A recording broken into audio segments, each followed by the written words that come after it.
You might want to avoid looking down if you're afraid of heights. No, it's not that. Paimon's just praying that we don't have yet another accident.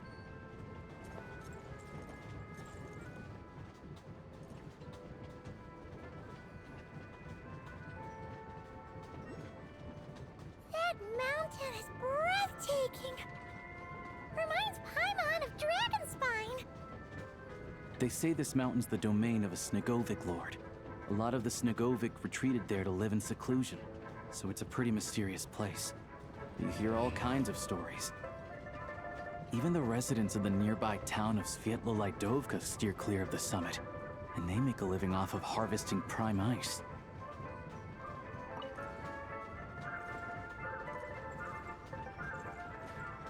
Look, Snezhnograd's just up ahead.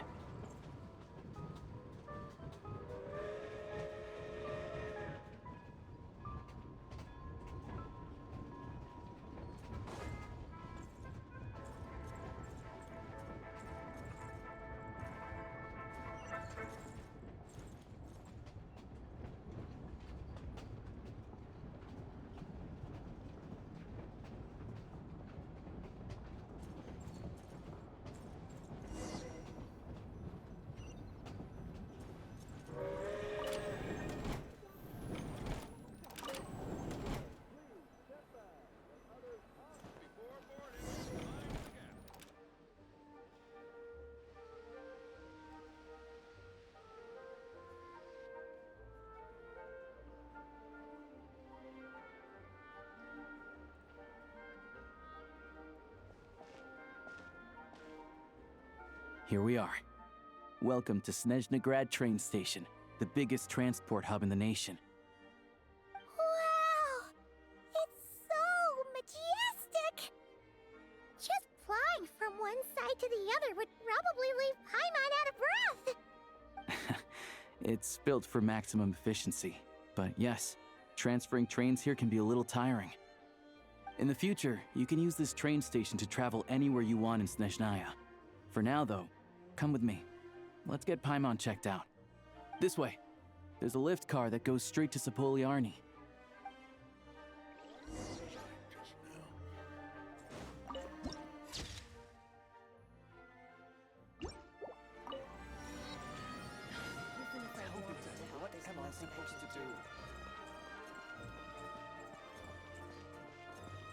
Look! Look! They have really funny-looking hats! And those ones are about the same height as Paimon! But it looks like they can't fly! Those would be Volkudlak and Domovoy. You'll also see the winged Vila and the snowborn Snegovic amongst others. No wonder! We'd heard that Snezhnaya used to be the realm of the Fae.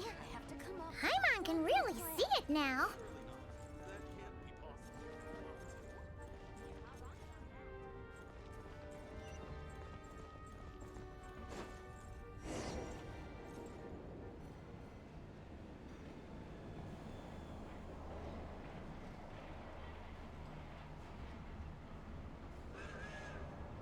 Each time the snow falls. To the left is the market of Zolny.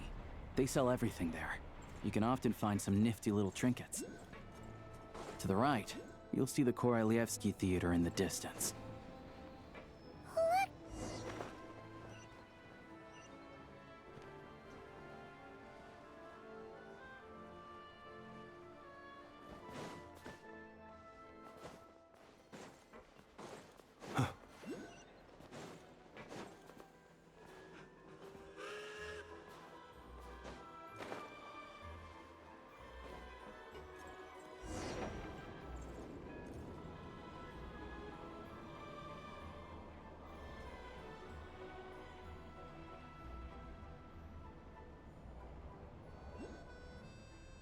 To the left is the market of Zolny.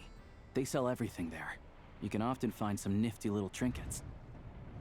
To the right, you'll see the Korolyevsky Theater in the distance. Look at that!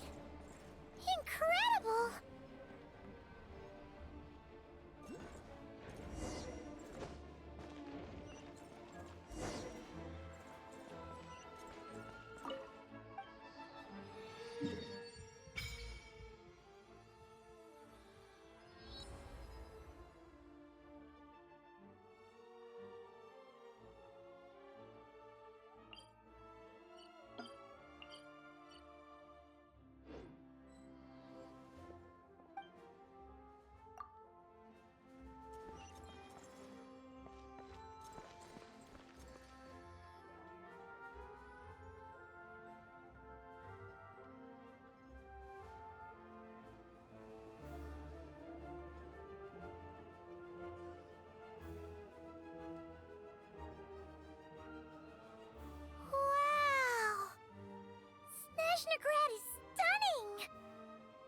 it with her own eyes makes all the trouble we went through to get here worth it.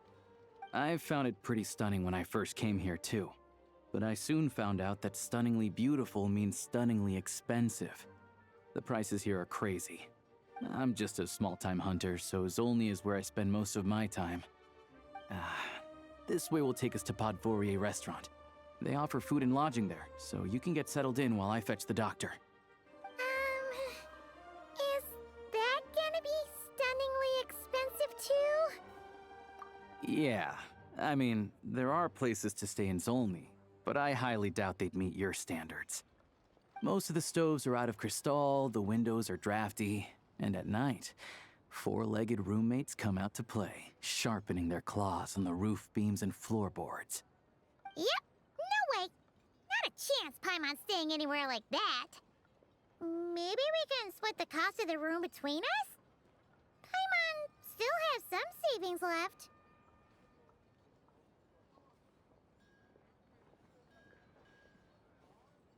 Fine then. It's your treat. Paimon will save her money for buying a nice little cake. Don't worry, you'll get some too. I'm glad to see you've perked up.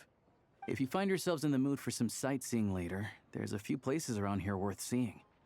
This way leads to Zapoliarny Palace, which serves as the Tsaritsa's audience chamber and also her personal quarters. The adjacent block is kind of a city in its own right. That's Glupov, the headquarters of the Fatui. Inside, there's a munitions factory known as the Armory Palace, producing a constant supply of all kinds of equipment for the Fatui. A lot of important research happens there too. And over there is the Snezhnegrad Vecha, where all the big shots meet regularly to make policy decisions. These places are best admired from a distance. I'm sure I don't need to explain why. Yeah, they probably have super strict security. We're not looking for trouble right now. The downtown area is near the center of Zapoliarny. That's where you'll find the restaurants, bookstores, and gift shops. Another place of interest is the Northland Bank, which is over this way. Oh, and I'm sure you'll want to make contact with the Adventurers Guild at some point, right? That's right here. Ooh, speaking of adventuring, we use alchemy quite a lot. Do you know where we can find a crafting bench? No one practices alchemy at Snezhnegrad, I'm afraid. Apparently there's some historical reason for it. Oh, we'll just have to use the one on the train then. Kinda inconvenient. Wait, how come there's one on the train if that's Snezhnayan too? Yeah, I don't know. Not my area of expertise. Still, I wouldn't say the absence of alchemy makes life here any less convenient. Anyway... Finally, there's Zolny in that direction. It's mostly residential buildings and factories, but there's a few shops too. Worth a look around if you're interested. That's about it. You guys go ahead and get checked in while I track down my doctor friend. Sounds good. Thanks for all the recommendations. It'll be good to get out of the cold wind. Paimon's starting to feel another headache coming on. Podvorier restaurant is right this way.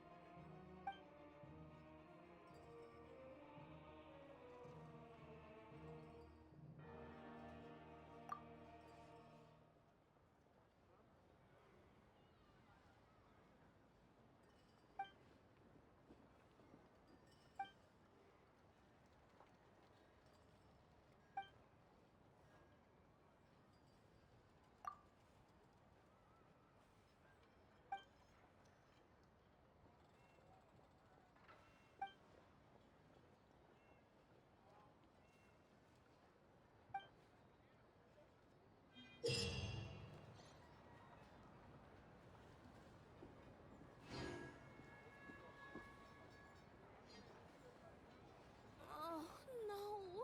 Missed it again.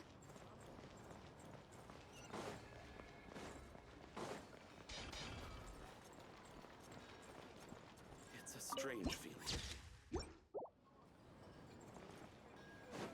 So fluffy. ¿Da qué?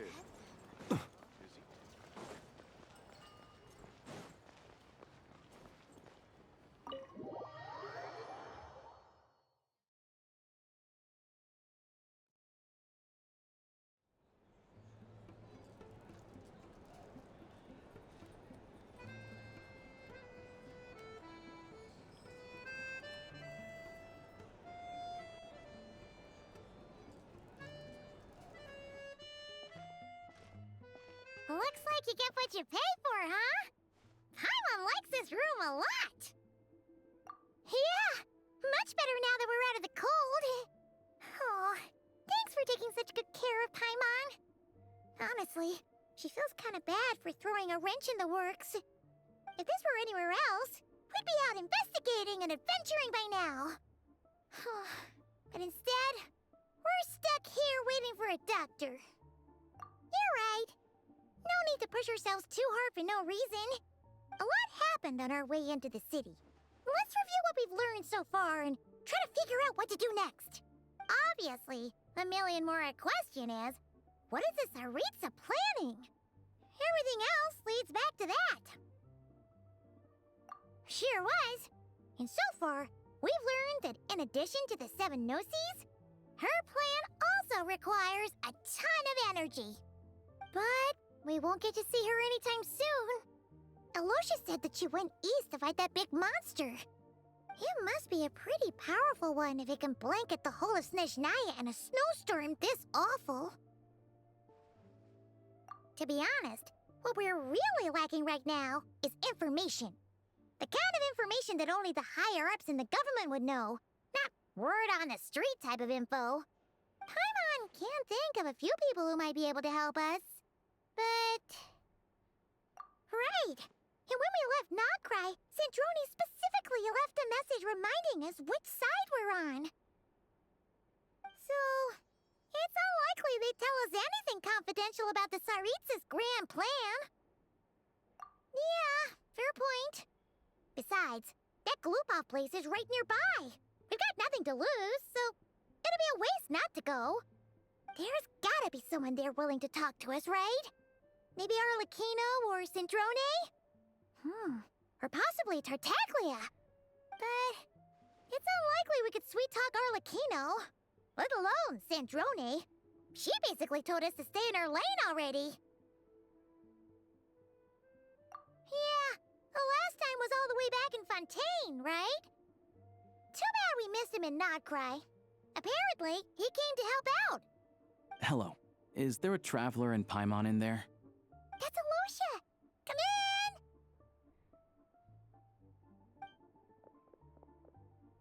Hello, I'm Dr. Luneva. Alosha mentioned that one of you is feeling a little under the weather. I see. So you're my patient today, yes? And you're, Faye, I presume? Good question. Paimon's not too sure either, but she's definitely not the same kind of Fae as the ones we saw at the train station. Is that gonna be an issue? Not exactly. It's just, I'm used to treating human patients. Fae tend to be far more resilient than even the healthiest and most long-lived of humans. But don't worry, I do have some experience treating Fae. I've even diagnosed plenty of cats and dogs in my time. Safe to say, I have a fairly eclectic range of expertise. It'll be fine. Paimon's basically the same as a human, right? We're no different when it comes down to it, are we? More like you don't eat enough. The more talking you do, the more you need to eat.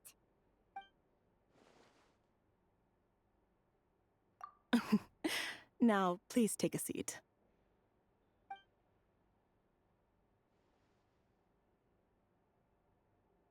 Okay, vital signs are good. Test results are all within normal ranges. I don't think it's anything serious.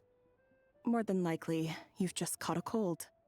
I can give you some medicine to tide you over, but as long as you rest properly for the next couple of days, you should feel better. Make sure to keep an eye on your temperature, though. If you find yourself with a persistent low-grade fever, or if your symptoms don't improve, just contact me again. Sounds like there's no cause for alarm. Thank you, Doctor. You're very welcome. Just doing my job. I'll leave you in peace now. Time to visit my next patients. Take care. You heard the doctor. Best you rest up here for a couple days. No sightseeing for the time being. All right, then. Guess we've got no choice. Let's just treat it as a short vacation. I have to get back to it. If you need anything else from the doctor or me, go to the Hunter Trade Station in Zolny. The boss there knows how to reach me. Hey, no big deal. You saved my life in the Shadow Realm. This is the least I could do. See you.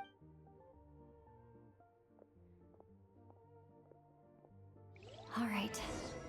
Time to find Child and see what he can tell me. I'd better not disturb her while she's asleep. With any luck.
Hold on.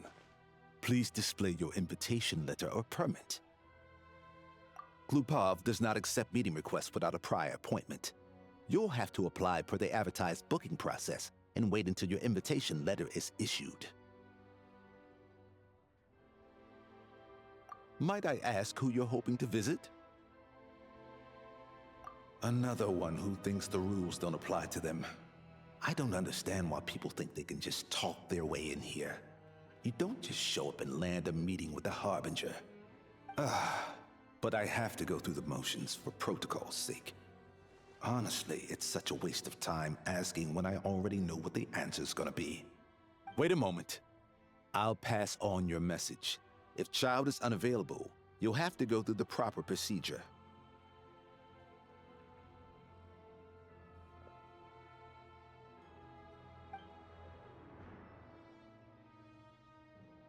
Lord Child is a busy man.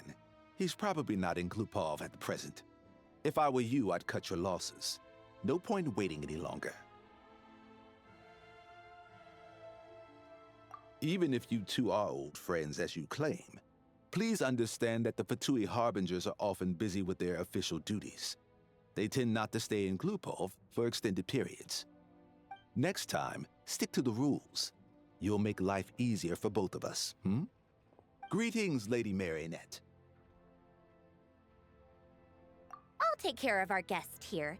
It's her first time in Snezhnaya, so it's no surprise that she doesn't know the rules yet. I trust no choice words have been exchanged. No misunderstandings I should be aware of. No, Lady Marionette. No incidents to report. Whew, that was a close call. Good thing I played it cool. Is that right? Good to know. Wait, where's Paimon? Under the weather? That's hard to imagine. She's always buzzing with energy. I take it she's still adapting to the climate. Happens to a lot of people. It's even colder here than in Nodcry. Has she seen a doctor? I can get you one if you need. All right then. Well, let me know if you run into any other problems. Why else? I was just about to sit down for some much-needed tea time when I heard that an old friend of Tartaglia's had shown up outside. No appointment, nothing. And, as obnoxious as it may be to show up uninvited at Glupov, I couldn't help but take pity on the poor soul who was waiting outside in vain.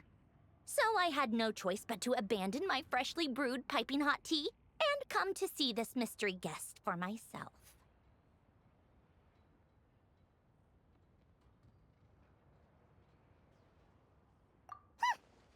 Well, I felt our time working together in Nodcry warranted some courtesy. I couldn't exactly let you freeze to death out here in the wind. Unfortunately, I can't invite you inside either. The rules of Glupov wouldn't allow it, and as a Harbinger, I have to lead by example. On the plus side, Snezhnograd actually has some class, unlike Nasha Town. Torchlight Books has a very nice selection of teas and cakes, so we can catch up there. Your treat, of course. Because I already wasted one perfectly good cup of tea today. That's why.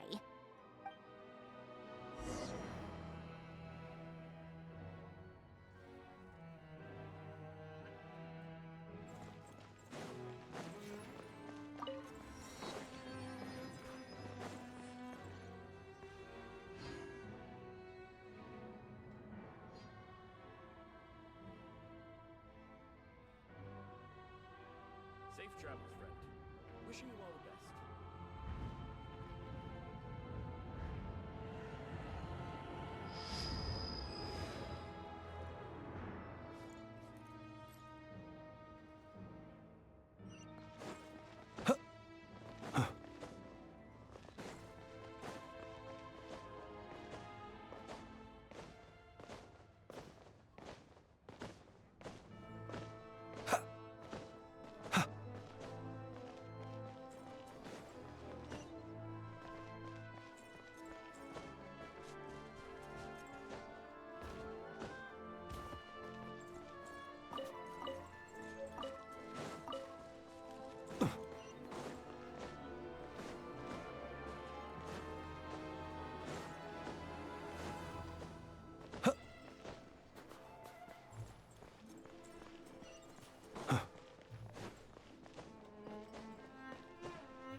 I've ordered for the both of us. No objections, I assume. I'm sure you trust my taste. Okay, let's get down to business. I'm guessing you don't actually have any urgent business with Tartaglia, per se. You just want information, right? Wanna take a guess? Of course you'd say that. You shouldn't underestimate Counselor Tartaglia, you know. That's right. I'm sure you've heard of the Snezhnograd Vecha by now. Well, he's busy preparing some paperwork for their next meeting. They'll be discussing yet another extension to Project Stuja. It's basically all anyone cares about in the Vecha these days. Yeah, he's more of the shoot first, ask questions later sort, isn't he? It all started with a very detailed letter that Capitano left for the jester, Piero, before leaving for Natlan. In that letter, he detailed the future arrangements for his subordinates. All of his key people were reassigned to Tartaglia. I guess he'd already prepared to leave us for good all the way back then. But Piero didn't reveal the contents of the letter until the events in Natlan had concluded. That was his reaction, too. Why me? With a bewildered look on his face. He'd always assumed Capitano looked down on him. He was a man who kept his thoughts to himself and barely spoke to him the whole time they'd known each other. But he occasionally brought Tartaglia along to my tea parties back in the day. So to the rest of us, it was clear that Capitano had quite a lot of respect for his young comrade. By the rest of us, I mean my tea party regulars. Arlecchino, Rosaline, and... actually, not Columbina. She was probably oblivious to it. Anyway, then the Liu-S situation happened. Normally, it took a lot to get under Capitano's skin, but that time he was furious. It's not really my place to talk about it, though. You can ask Tartaglia about it sometime. Basically, Tartaglia probably had the wrong idea about Capitano all along. Right up until Piero revealed the letter he'd left behind. Capitano believed that despite Tartaglia's immaturity, he showed great potential. Plus, he possessed a kind of purity rarely seen among members of the Fatui. Yeah, it's one of the few things that I'd agree those two have in common. But there's one other reason why Capitano chose Tartaglia to assume command of his troops. He knew that after he was gone, several of the others would swoop in on his army like vultures. With the ones who stood to benefit the most being the rooster Pulcinella and Regrator Pantalone. Once they divided Capitano's troops between them, they'd be more powerful than ever. No one would be able to stop them. So, you can see why Capitano chose to hand that letter to Piero, right? Exactly. Piero also needed to back a harbinger as soon as possible. And all things considered, Tartaglia was the best choice. Even though Tartaglia has had the support of Northland Bank for a long time, he and Pantalone are ultimately not cut from the same cloth. I'd say Capitano made a good judgment call. Anyone else caught in this situation would probably feel like they'd been hung out to dry. His best course of action will be to distance himself from any shady business, while still maintaining friendly relations with Pantalone, but seeking Pulcinella's support at the same time. What's the point in having a tea party if you don't spill a little tea? Besides, none of this is confidential anyway. Ask any journalist out there. They'll give you all the lurid details. You'll see it firsthand if you ever sit in on a session of the Snezhnograd Vecha. All the factional strife, whether open or unspoken, it plays out for all to see in that one little room. Having a voice in the Vecha is the only way to steer policies in your favor. So, every person in that room represents a particular interest group. Pantalone, for instance, represents the financial sector, and Tartaglia represents the Fatui soldiers. Personally, I have no interest in political jousting, but since I have a number of engineers and researchers under my command, I have to make their voices heard. Then there's Pulcinella, the linchpin of the Vecha. He represents politics itself. Everything involves him, so nothing can bypass him. Any issue that comes up, he knows how to mediate. That's what the Tsaritsa values most about him. I'm starting to see why everyone is so frustrated with the way things are, but also powerless to change it. A complex web of interests connects all parties involved. And the Tsaritsa sitting at the top adds another layer of complexity. It must be nearly impossible to come up with a perfect solution. All right, I'm done carrying this conversation. Time for you to answer a question of mine. You must have known that you can get the info you needed from me. So why was Tartaglia the first person you asked to see and not me? Huh? Jealous? As if. Wait. Oh, I think I know what it is. Columbina passed on my message to you before you left Notcry, right? I only meant you should be mindful of which side you're on. Is that actually why you didn't ask for me? Because you took that to heart? You... fair enough. It's not your fault. I blame all these politicians I've been hanging around with lately. Always beating about the bush when they talk. I guess it must have rubbed off on me. Anyway, just ask for my help next time, okay? Little things like this are no problem. Lady Marionette. What now? Can't you see I'm on my break? Whatever it is, just leave it on my desk. I'll look at it later. Sorry to disturb you during your break, ma'am, but I'm afraid it's an emergency. Isn't it always? I've told you before, fixing the tracks and transporting ice blocks does not constitute an emergency. The equipment in Svietlo-Lidovka is in urgent need of maintenance. With how the weather's been recently, we suspect that the cause is a buildup of snow, exceeding the maximum weight limit. The supports on one of the machines broke and fell, awakening a dormant beast and leaving many of the ice miners trapped in a nearby ice cave. Luckily, Odette's team was nearby and launched a rescue operation, but we're still facing a severe manpower shortage for both the rescue and engineering teams. I guess that's it then. Our tea party will have to end here. I'm the only engineer you'll need. Do you actually want to come with, or are you just saying that? Nice Nice of you to return the favor. I'll have a couple of people look after Paimon. They can let her know that you had to step out for a while. Given how urgent this is, I'm sure she'll understand. And honestly, I'd rather have your help than anyone else's. Between your skills and experience, you'd be reliable help. Then let's go. You, take 2 people to Podvorier restaurant. Find her room and watch it like a hawk until we get back. If anything happens to Paimon, you'll be answering to me. Yes, Lady Marionette. Wait a moment. You look as though you've run into trouble. How exquisite.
Goodness, how the world has changed.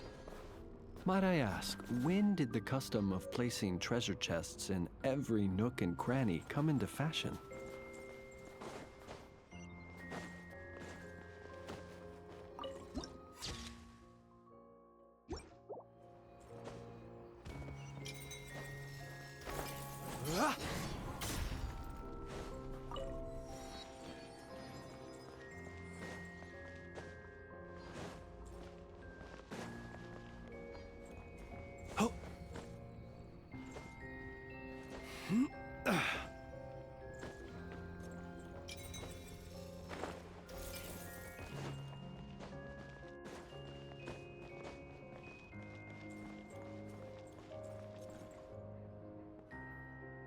They weren't exaggerating.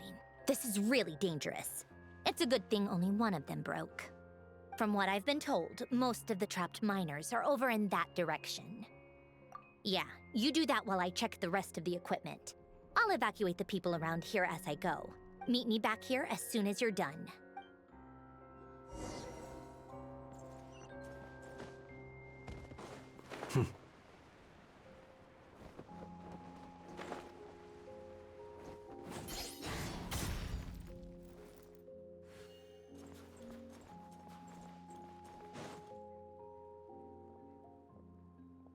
I have to be getting close.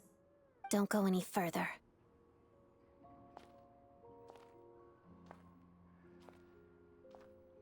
It's too dangerous here.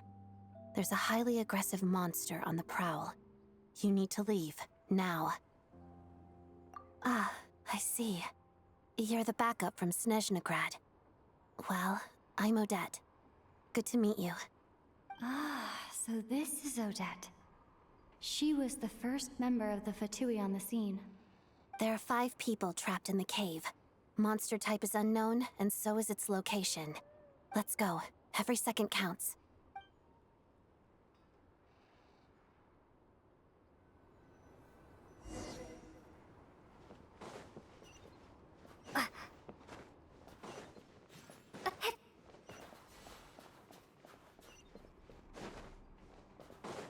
Careful. Something's moving.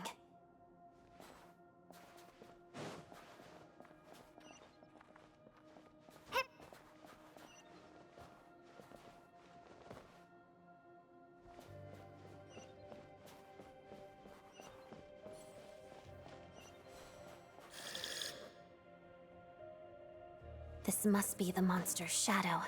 Looks like a tough opponent.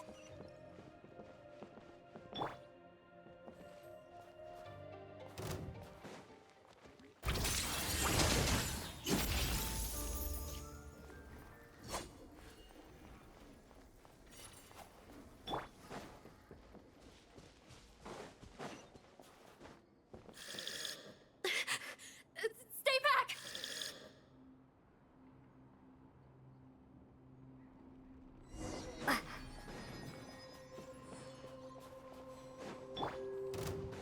Shadow me. Pirouette.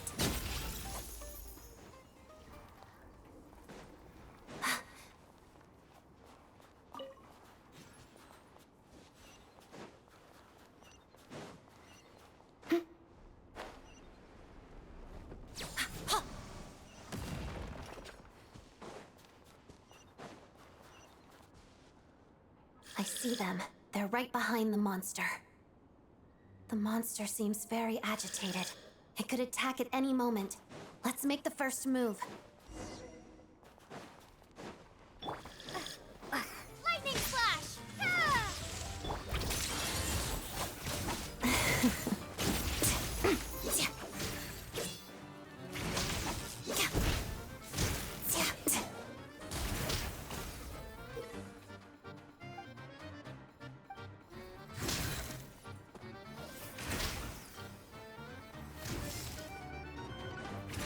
Take this! Let's begin. Pas de deux. Witness the snow swan's grace.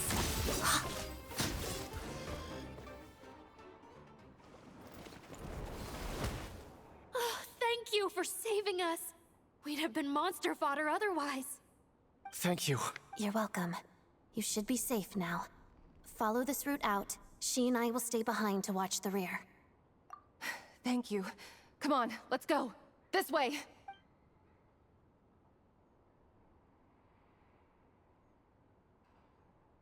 I've searched the area. Pretty sure the monster made a tactical retreat. Yeah, but with us here, it won't be coming back anytime soon. It may be small, but don't be fooled. It's a ferocious beast. People are just food in its eyes. It's lucky we got here when we did. The trapped miners have been successfully evacuated. Time for us to leave. Wait, this place... There's... something unusual about it.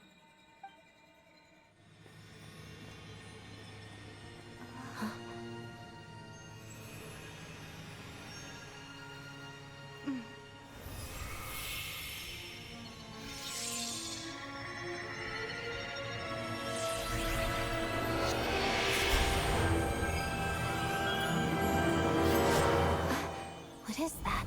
I don't know. It's back? Guess it has family.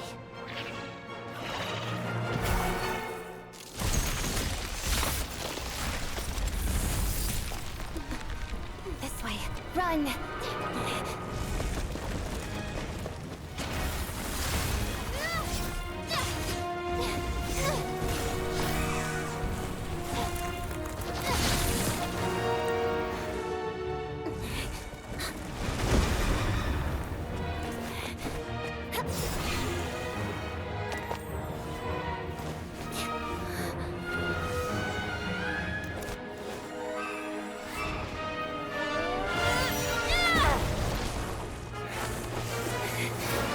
Thanks.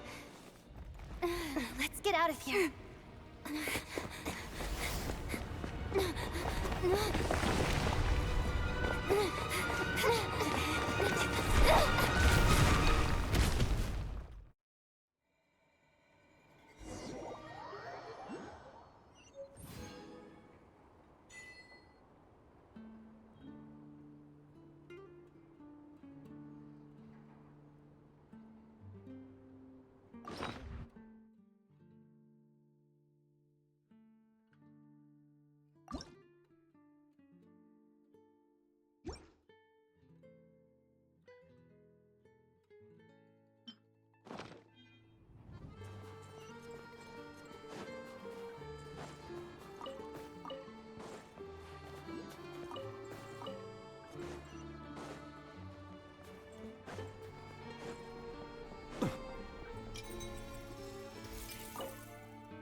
One with nature.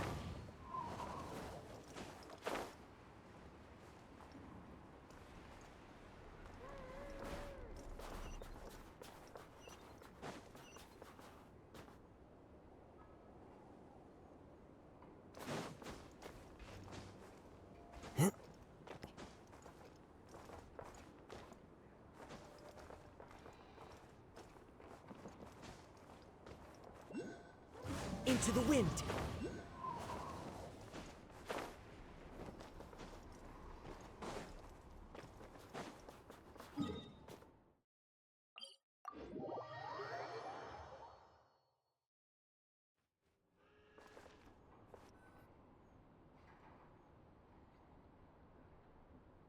Everyone's accounted for.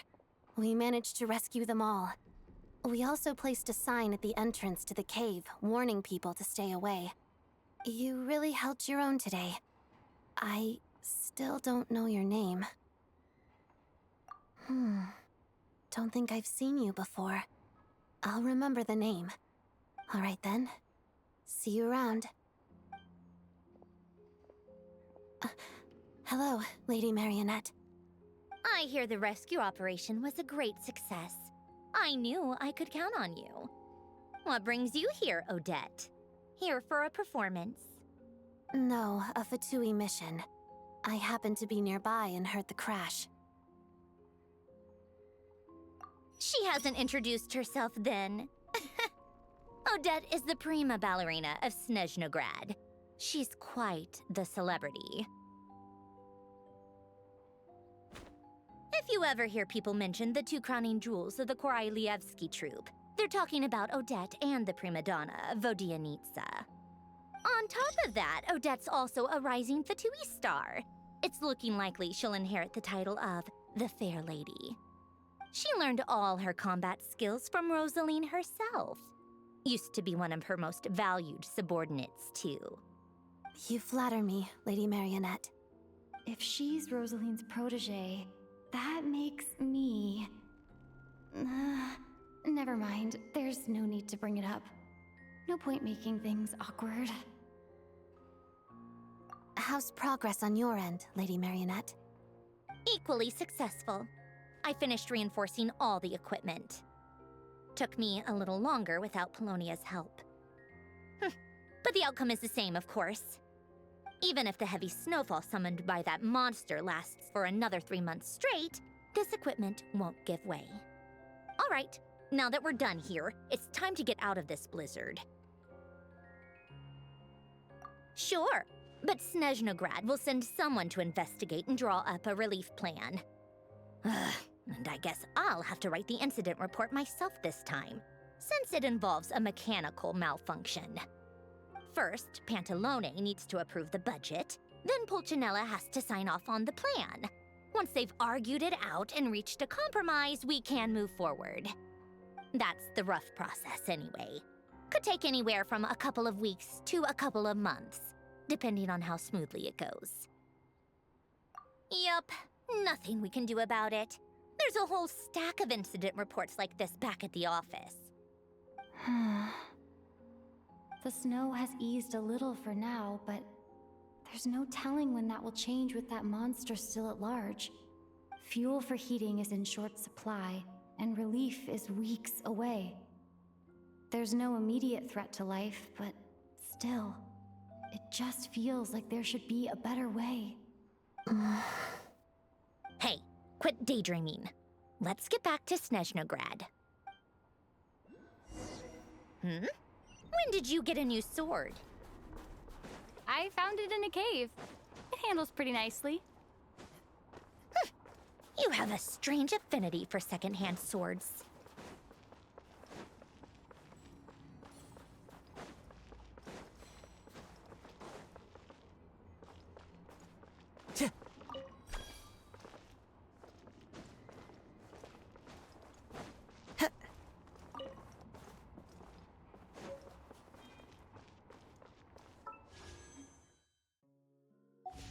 Time to go.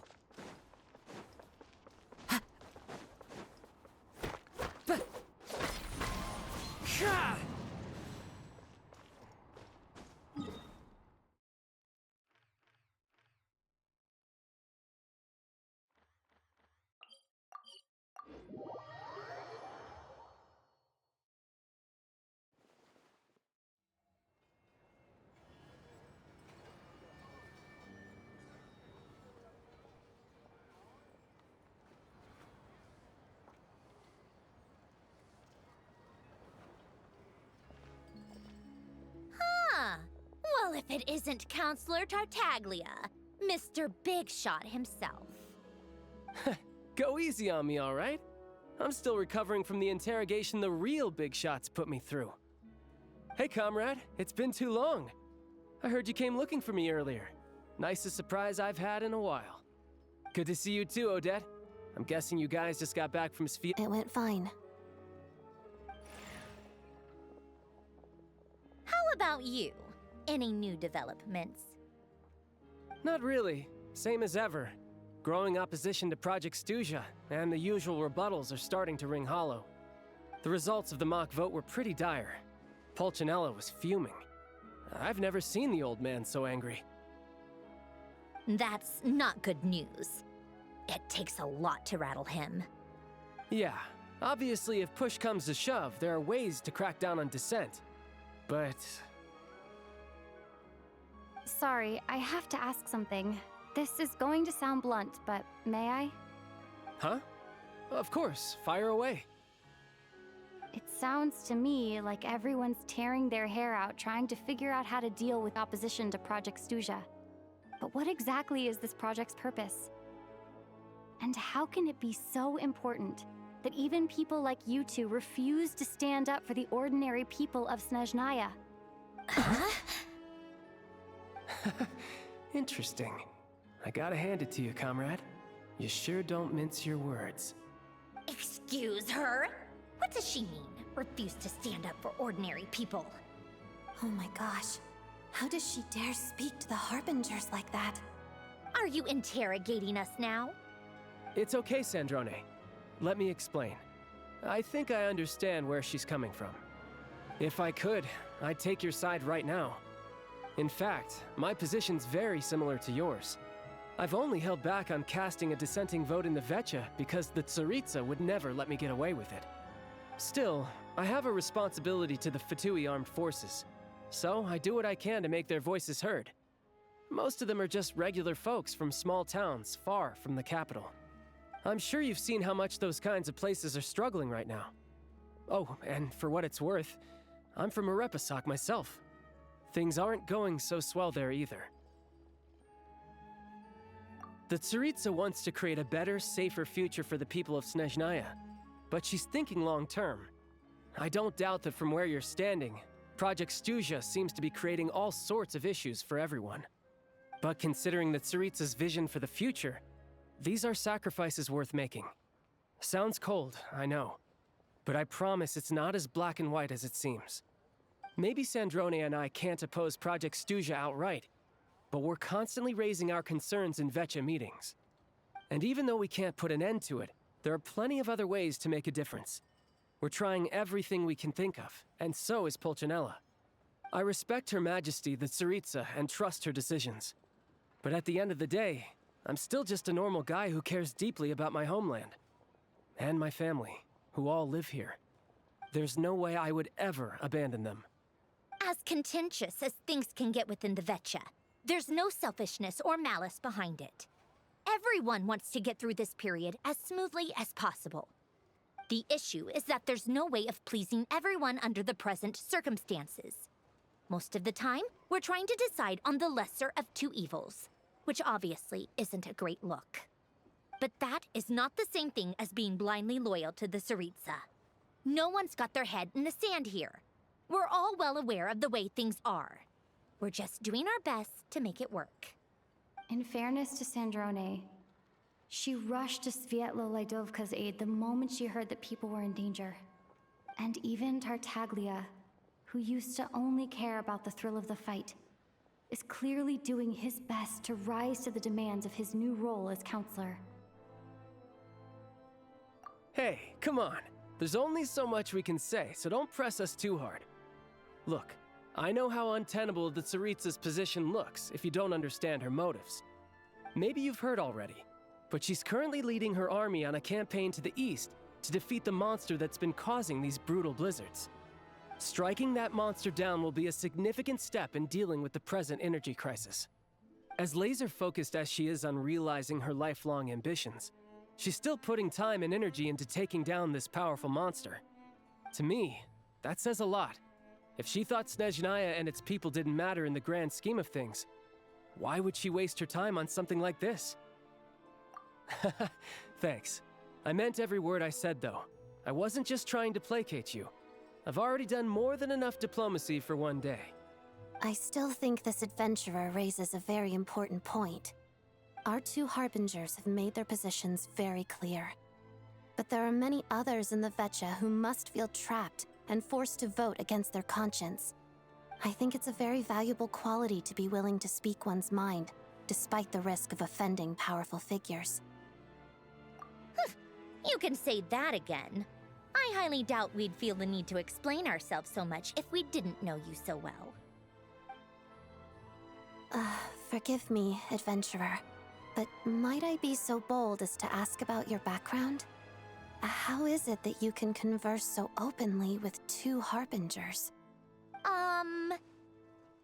Oh, haven't you been properly introduced?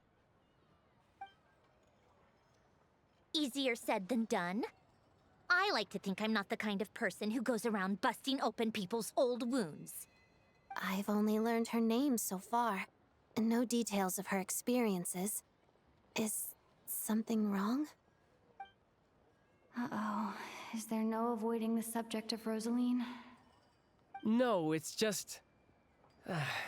All right, I guess there's no getting around it. This is the world-renowned traveler who helped resolve the storm terror threat in Mondstadt, cleaned up after the mess I made in Liyue, and then went to Inazuma, where there was a duel before the throne in which the traveler defeated Rosaline. Oh. I'm sorry. I didn't think you two would be seeing much of each other, so I figured it wasn't worth bringing up. It's fine. It was a long time ago. It's fine. Sorry. I just remembered that we have a rehearsal coming up. Please excuse me. I should get going.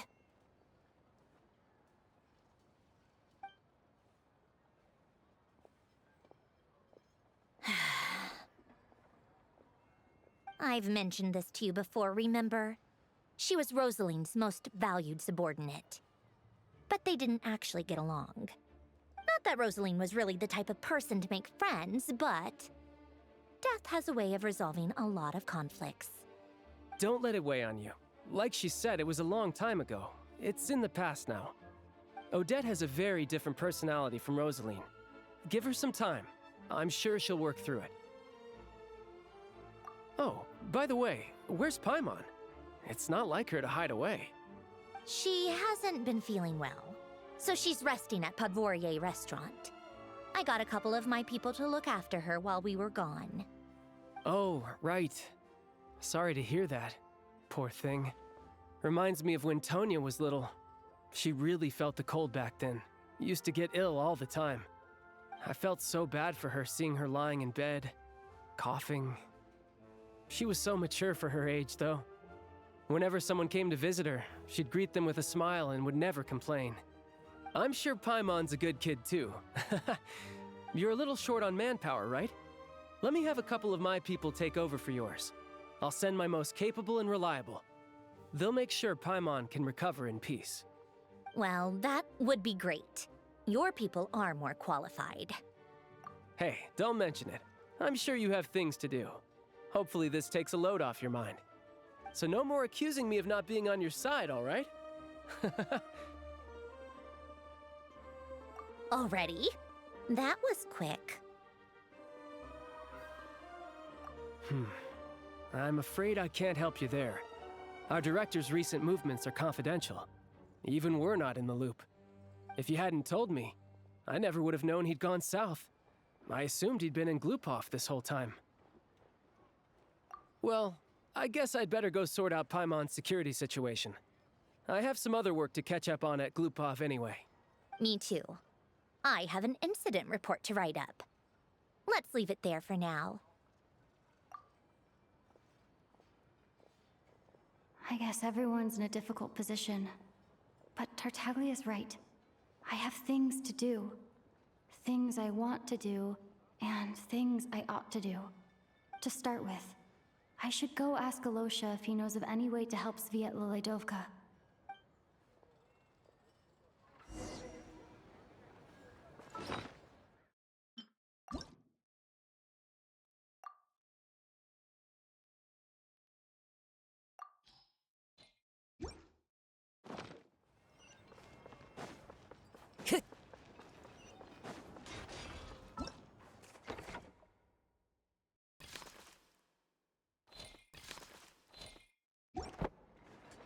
Time to go.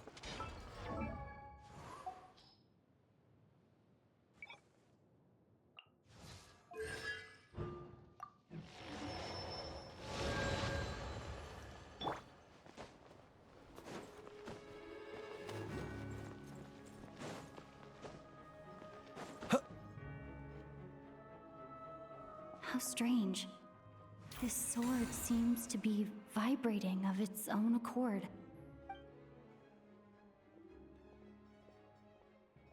It's a very faint vibration, but it's getting stronger as I get closer to the Statue of the Seven. Does this sword have some connection to the statue? But all it does is vibrate, even when I touch it. That place I got this sword from was definitely out of the ordinary. Maybe I should try channeling the power of cryo?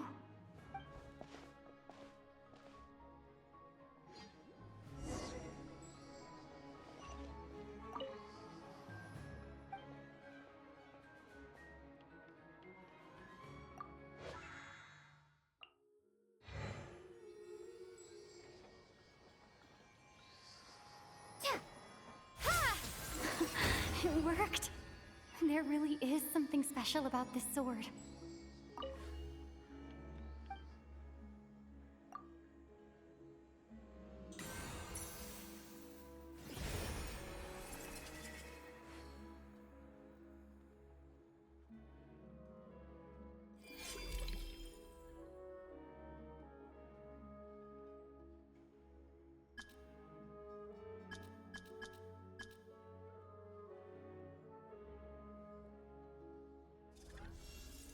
I don't really understand what just happened, but I'm pretty sure this sword just got a little more powerful.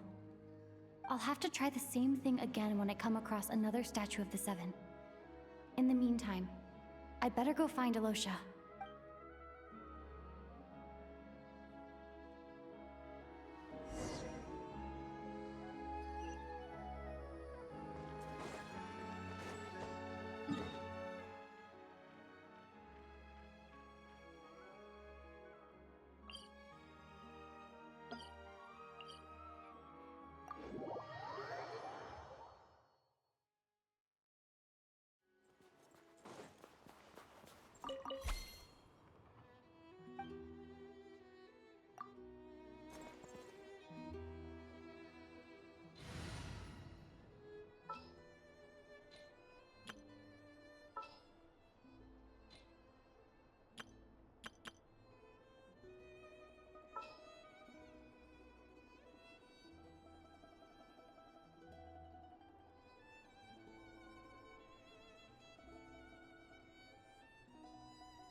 This world is full of unsolved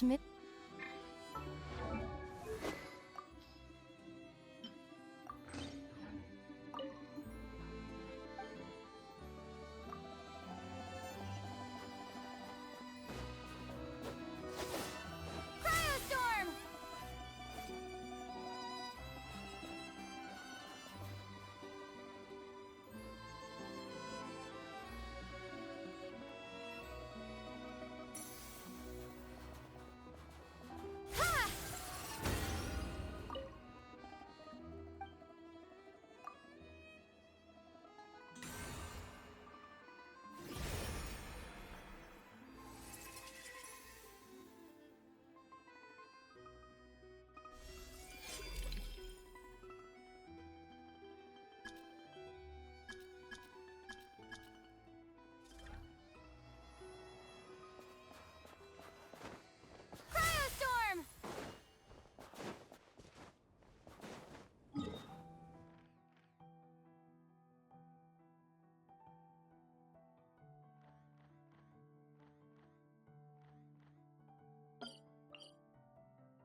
Hello there.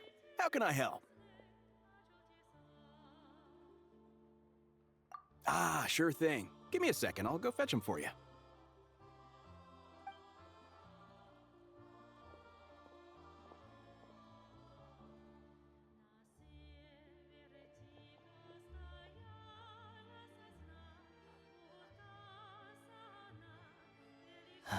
It's a familiar story.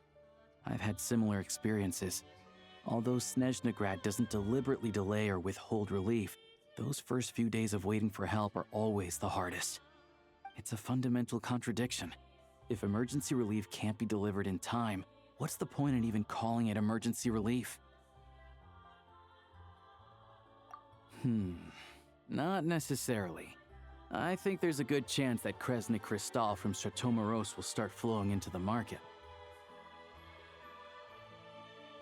When we resolve Stratomoros' energy issue, it's like we open the floodgates. A huge backlog of crystal is now available to the townspeople. There's no way they can use it up at once. A lot of them will probably stockpile it and slowly work their way through. Probably a good idea, since energy prices are only going to keep rising. But there will always be people who urgently need Mora. Exactly. At the current prices, selling crystal is an easy way for an ordinary person to make a fortune. Hey boss, how much do I have left in my account? 1 second. Let me check. So, you're planning on buying the crystal out of your own pocket? Yeah. I don't know if I have enough, so I'll chip in a little extra and buy as much as I can afford. No, it's fine. You're new to Snezhnaya, and you have your own living expenses to worry about. Besides, you're already providing the train. Here's your Mora. See what you can find at the market. But I doubt there'll be much crystal left.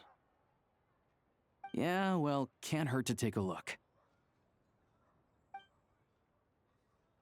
Let's see. Huh?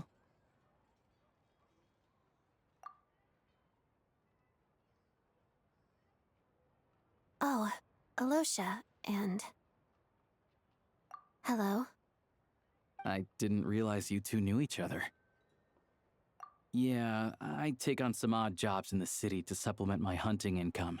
Sometimes I work as a cleaner or prop hand at the theater where Odette is one of the big stars, so I've met her a few times. When the weather's as bad as this, it's better for a hunter to adapt than to keep looking for game. Yes, and we sometimes need extra help.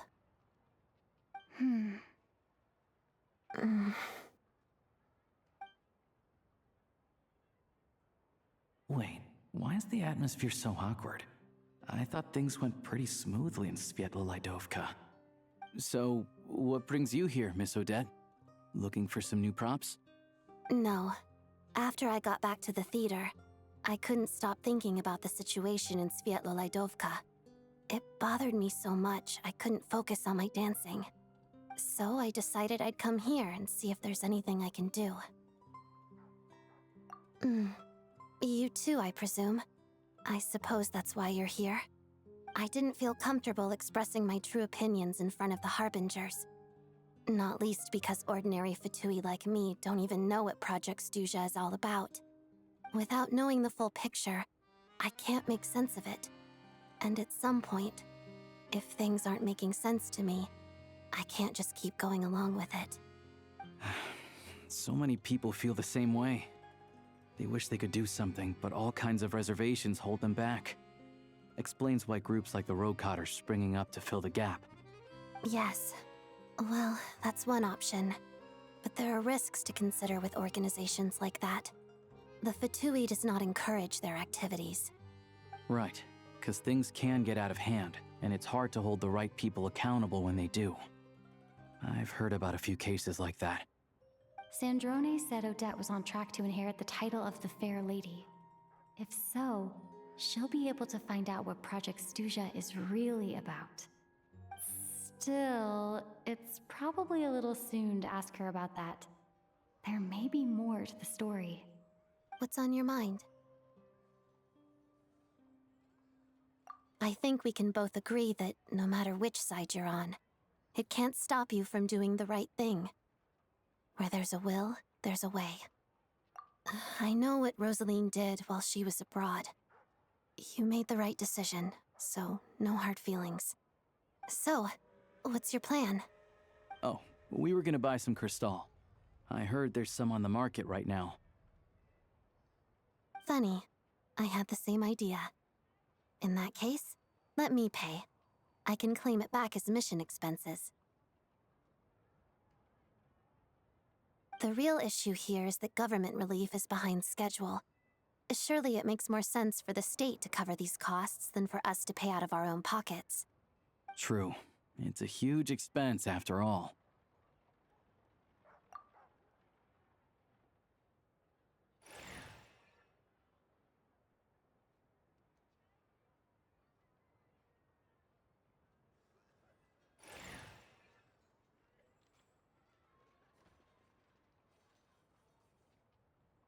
Let me see. I'll take it all, please. And I'll be needing a receipt. Right. Choose mission budget under the expense category, but be sure to specify emergency rescue operation in the description. Otherwise, the normal reimbursement limit will apply. Let's book this train. Regulations say that if we need to transport Kresnik Crystal during Project Stuja, extra carriages can be added 1 hour before departure.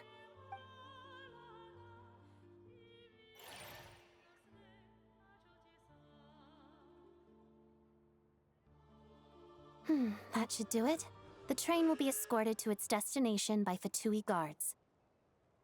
This is my first time seeing you handle Fatui affairs, Miss Odette. It seems you're as skilled an officer as you are a dancer. You flatter me. It's only because I've been doing both my whole life.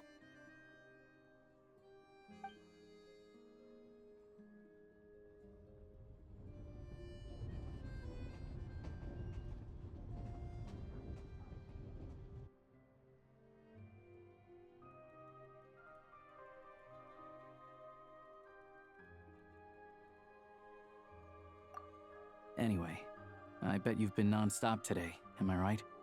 Any idea how Paimon's doing? What's wrong? Who's Paimon? Her travel buddy hasn't been feeling well. She caught a cold right after they got to Snezhnaya. Sounds like she's important to you. I can't believe you've been dealing with this on top of everything you've been doing to help the people of Snezhnaya. I've got nothing going on right now, so I'll join you. I want to see how she's doing. May I come too? I have some candy that someone gave me back in Svietlo-Laidovka. Plus, I know a little bit about relieving cold symptoms. All right then, let's go.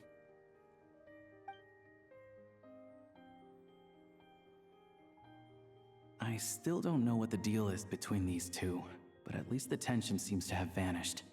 A good sign, hopefully.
Hello. Sorry, but there's a sick person recovering in this room. Can I help you? What happened? Oh, please, excuse me. Are you the Traveler? Could I take a quick look at your Adventurer Handbook? Master Child said I should verify your identity.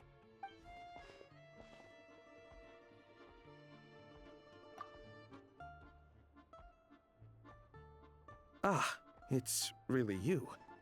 Sorry for the inconvenience. We're under strict orders from Master Child to keep this room well guarded. At the same time, we can't interfere with Podvoye Restaurant's business. That would only seem all the more suspicious and draw unwanted attention to this room. Besides myself, a few of my colleagues are stationed in and around the restaurant, in plain clothes, of course. Rest assured, you're in safe hands. I didn't expect such a high standard of protection. Well, Master Child handpicked us for this special assignment. We're not about to let anything go wrong. Anyway, I won't keep you any longer. Please, head inside.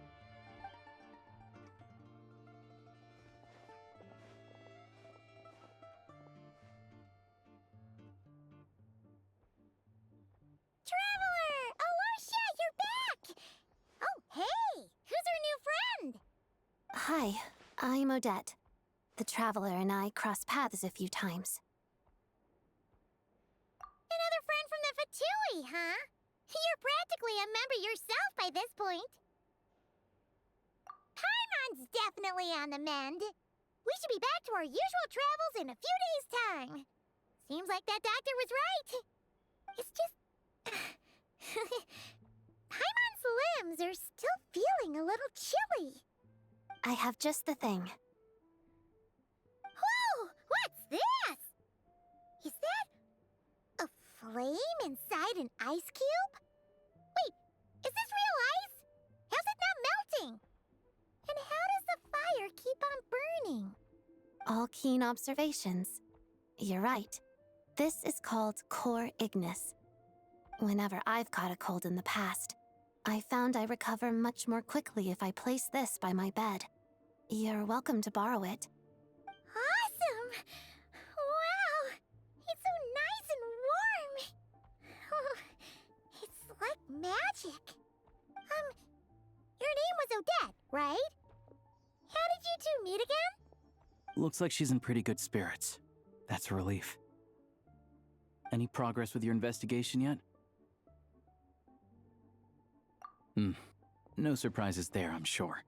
They're not likely to let anything slip. The Rokad, huh? Let me think. Members of the Rokad keep their true identities hidden, but I think there might be someone I can introduce you to. Leave it with me. Meet me at the Korolyevsky Troop tomorrow, and I'll tell you how it goes. Would anyone like a drink? I'm gonna head to the bar. Paimon will have... maybe some hot milk? Yeah. Paimon's in the mood for something warm. Enough with the secret chat, you two. Let's catch up properly in a minute. Paimon wants to know everything that's happened today. It'll be kinda like Tabletop Troop. No reason why listening to a story can't be an adventure.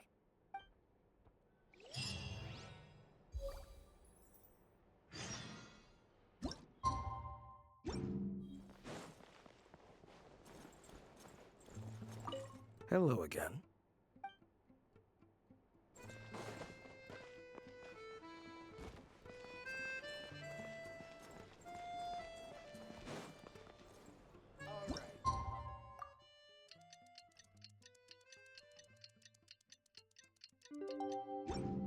Coming up.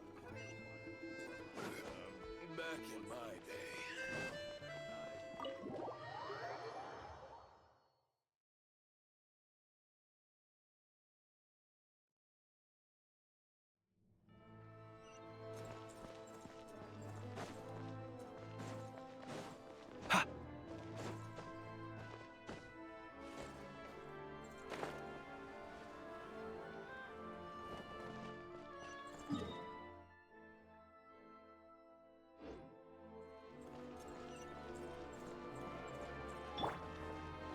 One with nature.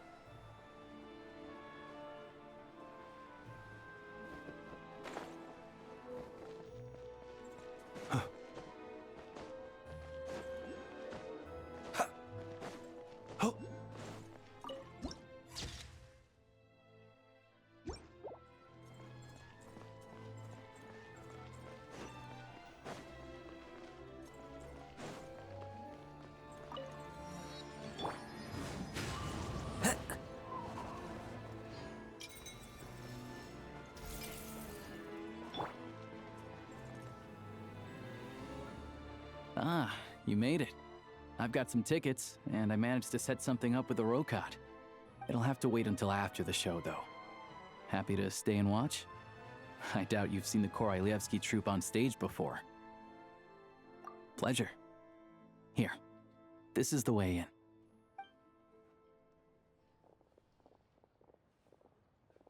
Please present yourself for a routine inspection in accordance with theater regulations.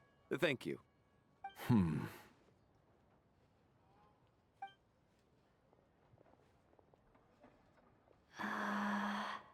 Is that guy with the fatui? Looks like he's waiting for something. Okay, all done. Thank you for your cooperation. Please proceed through to the theater.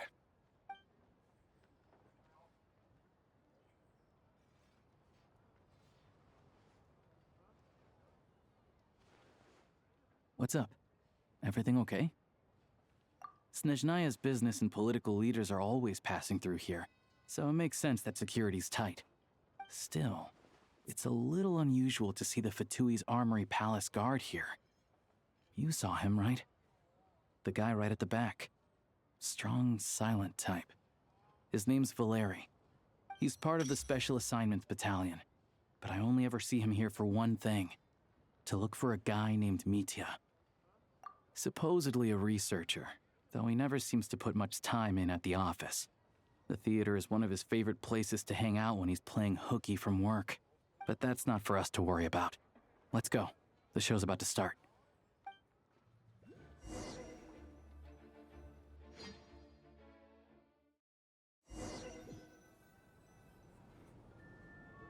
What do you think? Pretty impressive, huh?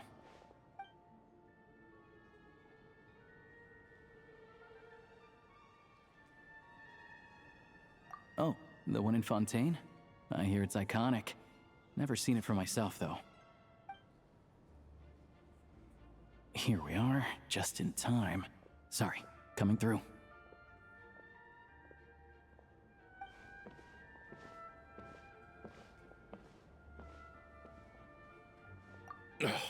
If you're gonna show up late, keep your mouth shut. What's his problem? Whatever. No point arguing with people like that. Look, there she is. That's who I'm introducing you to later. She's the lead singer of the troupe, Vodyanitsa.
This leads directly to the green room. They're expecting us. Vodyanitsa will be waiting for us there.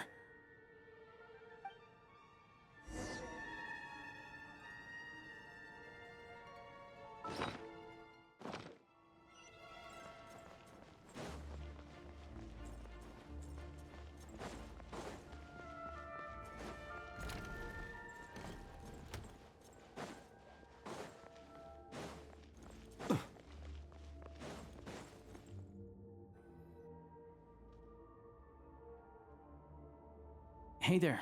Excuse me. Ugh! Can you believe it? I am so mad right now.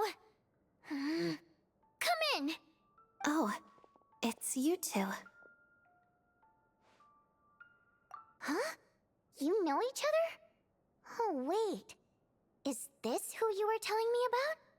The one you met yesterday and couldn't stop thinking about? I never said that. Yes, you did. Why are you denying it?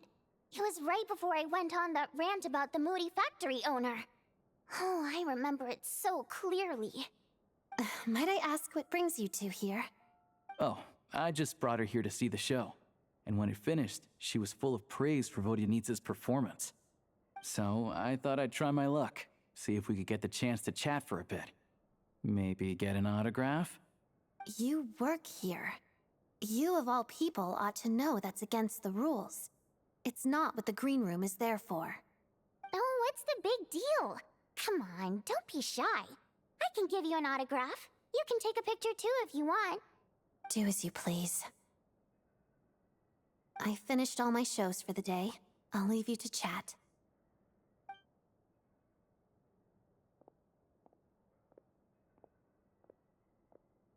I wasn't making that stuff up, you know.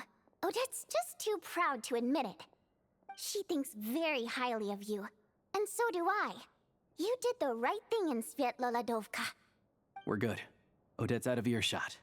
I'll lock the door. Confidentiality, of course. The Rokat is very strict on that. Whoa, Alosha! Not out loud! Not with an outsider here. Relax, I've taken care of it. Look at this. The President's reply sent this morning. Wait, so she's been approved to join?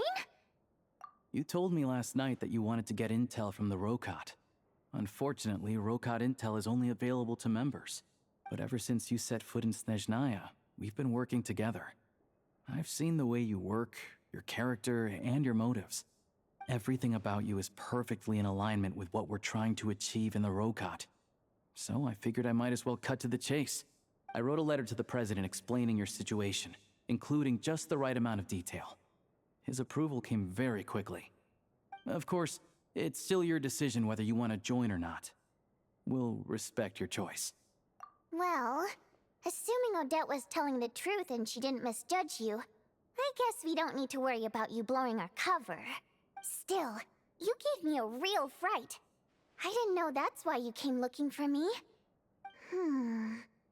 So, that stuff you said about admiring my performance, was that just because Odette was here? Did you actually mean it? Now you're talking.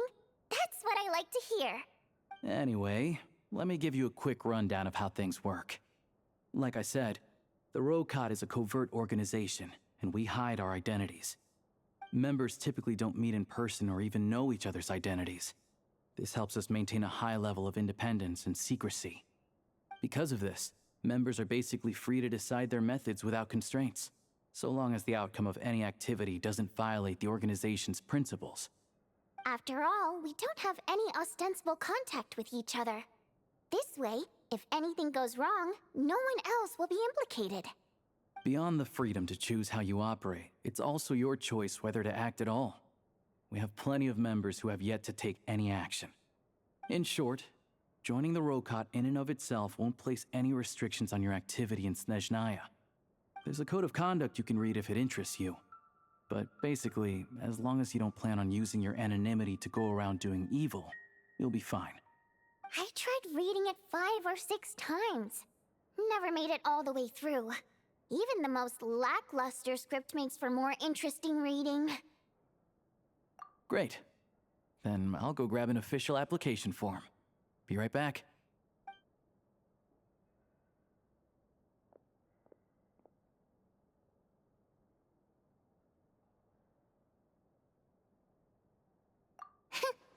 Well, Alosha has this pet dog, you see.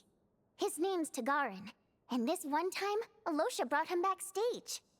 Tagarin took quite a liking to me, so I played with him for a little bit and fed him some treats.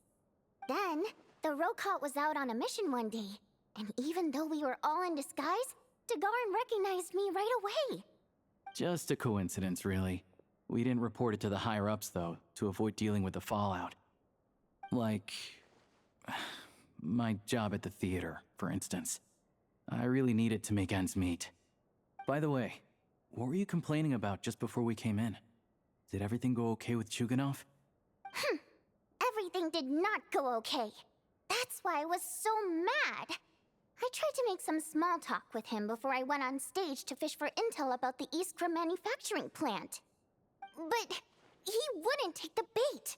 No matter what I said, he kept dodging the question. And then he started complaining. He said he didn't appreciate his second-rate seat in the stalls because he usually gets a private box.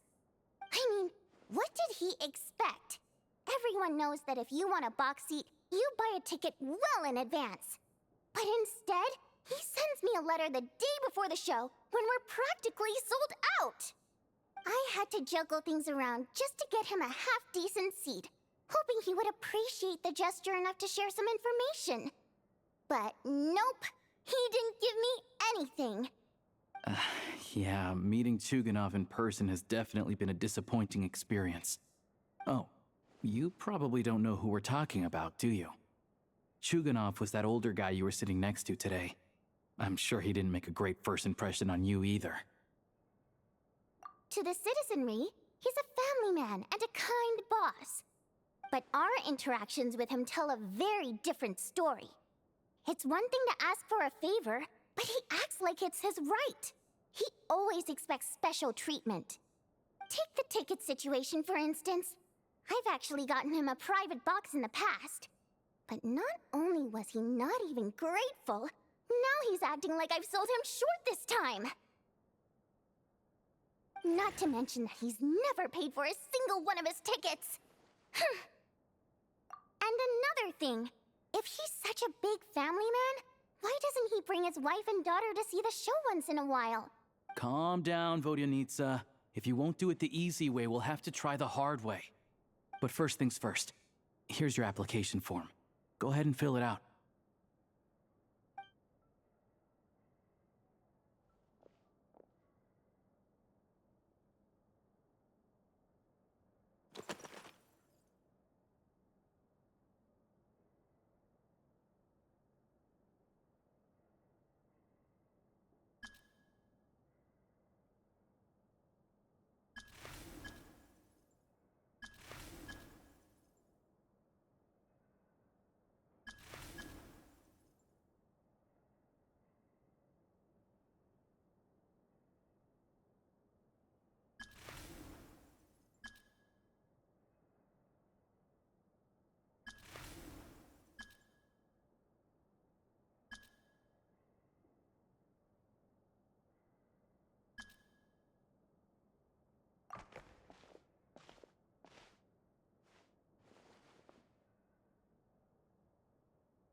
Looks like I'll need to make a few little tweaks here and there. But other than that, you're good to go. We'll hold on to this for you. All right. Now that we're officially Rokot comrades, I can tell you. Chuganov is the target of our current operation. Recently, we've done some recon work at the Iskra manufacturing plant, which pretty much confirmed that their energy consumption is way beyond the legal limit. All we need now is some direct evidence to present to the Vetcha, so we can demand that they shut the plant down. That way, the Kresny Crystal can be allocated to where it's needed most. I was hoping he might let slip during one of our chats, but he's too tight-lipped. We'll have to find another way. I'm meeting another regular theater-goer tonight, Mitya.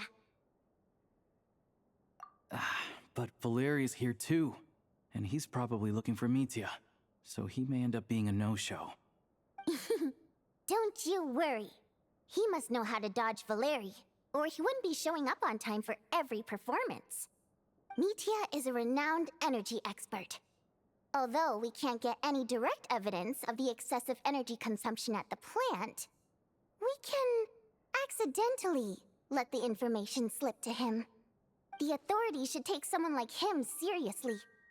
So if he starts raising questions about energy use at the Iskra manufacturing plant, there will be a proper investigation. Also, we're not allowed on site, but he has clearance. So all we need is his cooperation. Yeah, so that's the other thing we're trying to figure out. Though I think we're far less likely to make any progress on that front. Still, I hear that Metia is a bit of a chatterbox. So, who knows? Maybe if we catch him in the right mood, he'll let something slip. What do you think? Sound like something worth your time? Okay, in that case, you guys find a seat somewhere nearby. Pretend you're a couple of buddies there to eat, and keep your ears peeled for useful information. He's a huge fan, so I doubt he'll have his guard up around me. But you two need to be convincing. If he suspects anything at all, he might stop talking. Sure. Don't worry. We'll make a believable pair of buddies. Perfect! You've sold me already. Now, help me tidy this room up a bit before we head out. Okay. What needs tidying? Everything!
We come here often, so we shouldn't stand out.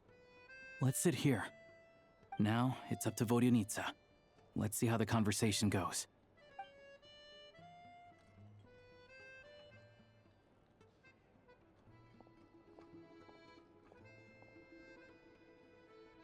Ah! Mr. Metia! Over here! Over here! Oh, sorry. I got a little held up on my way here. Now we have even less time than we planned. Go ahead and order some snacks and drinks, whatever you like. Let me see. According to my schedule, we still have 25 minutes left. You're really pressed for time today, huh? I was imagining this would be a leisurely chat. If you'd prefer, we can always reschedule for another afternoon when you have more time. No need. Getting to meet the lead singer is a very precious opportunity for me. I'm not about to pass it up. I've already had to decline your invitation several times because our schedules rarely align. If I don't grab this chance while it's here, who knows when the next one will come around? Well, it's very kind of you to make time just for me. I'm not too sure, to be honest. But Snezhnaya's full of weird and wonderful things like that, so people tend not to bat an eye. I'm sure the same will go for the Eye of Grey and Paimon.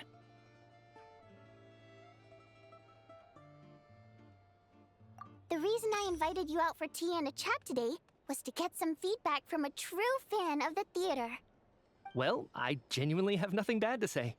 No matter how many times I hear you sing, it never gets old. It always seems fresh and new somehow. Maybe it's because the more times I listen, the more details I notice. Or maybe you simply improve with every performance, delivering it better each time. Thank you! I'm delighted to hear that! Could you give me any specific examples? Oh, yeah. The piece you sang today, for example. Beneath the Frozen River? Hey, what's with you? I'm just praising a good performance. I always used to find that such a bleak and lonely song. But the more you listen, the more you realize that it's not as cold and nihilistic as it appears. When you really dig down into it, there's a certain level where you're surprised by the emergence of hope. Wow, I'm impressed.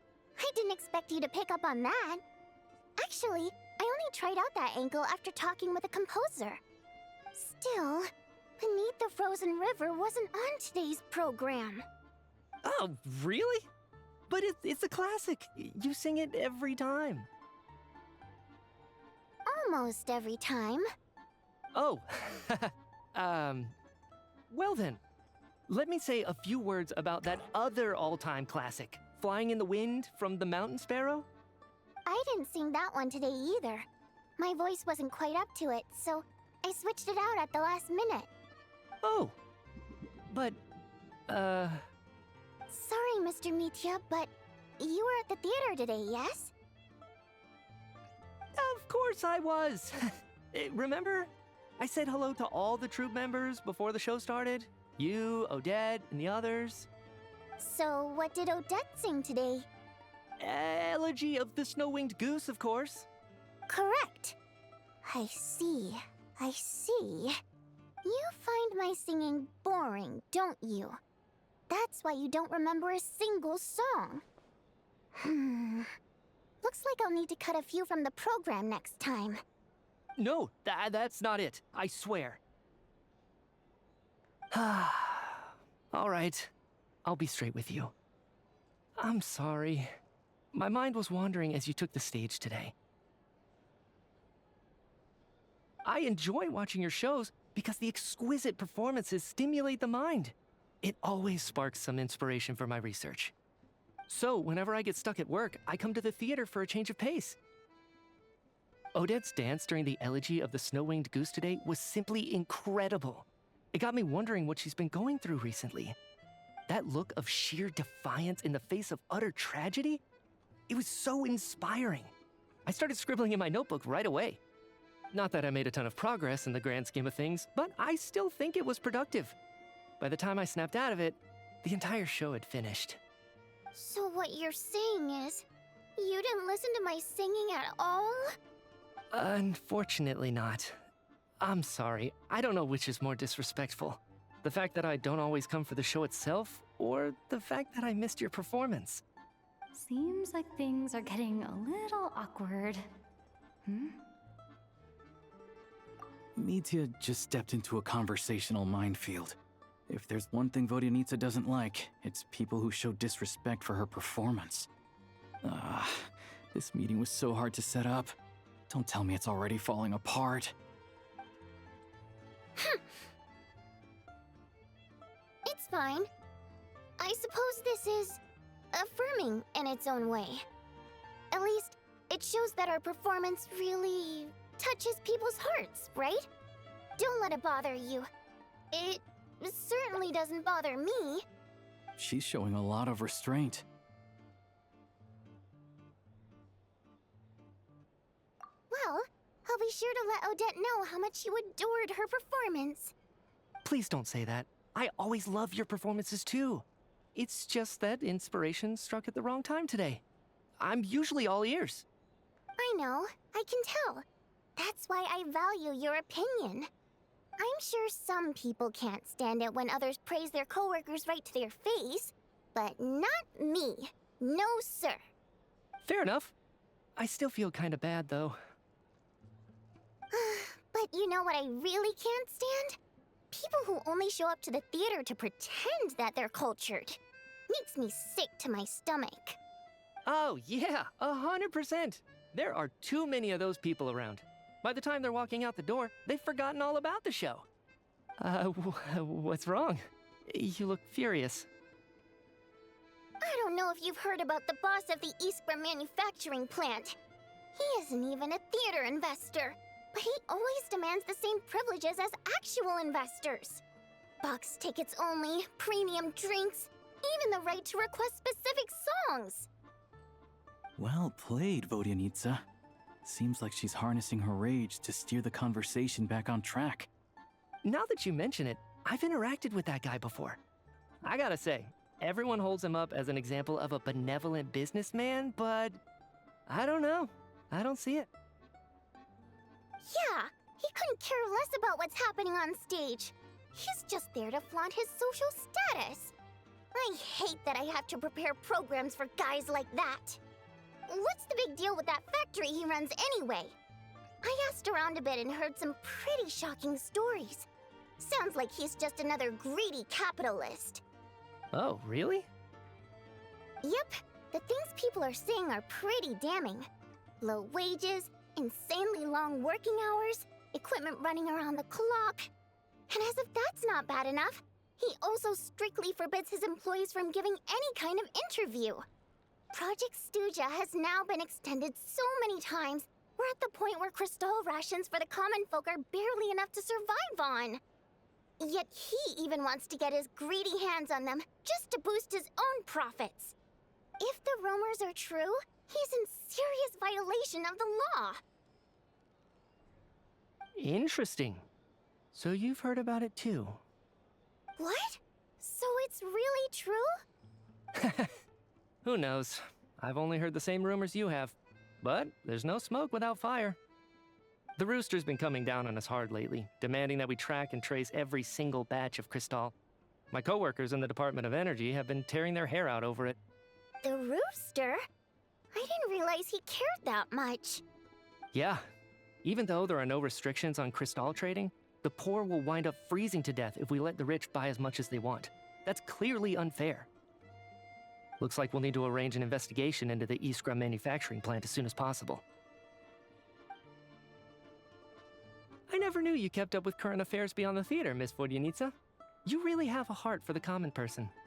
Most Fae in your position have long been indifferent to the plight of humans. Well, those of us who choose to live in human cities are naturally going to pay attention to any significant upheaval. Isn't the Rooster a Fae himself? I'm just surprised to learn that even someone with as much experience as him is getting so stressed out over Project Stuja. What is the end goal of this project anyway? This is it. We're finally going there. I'm sure Mitya can sense on some level that she's fishing for information. But since their conversation is so relaxed, he might just let something slip. It's stressing me out too. If I'd only made better progress with my research, things wouldn't have dragged on this long. Oh, so your work is related to Project Stuja? That's right.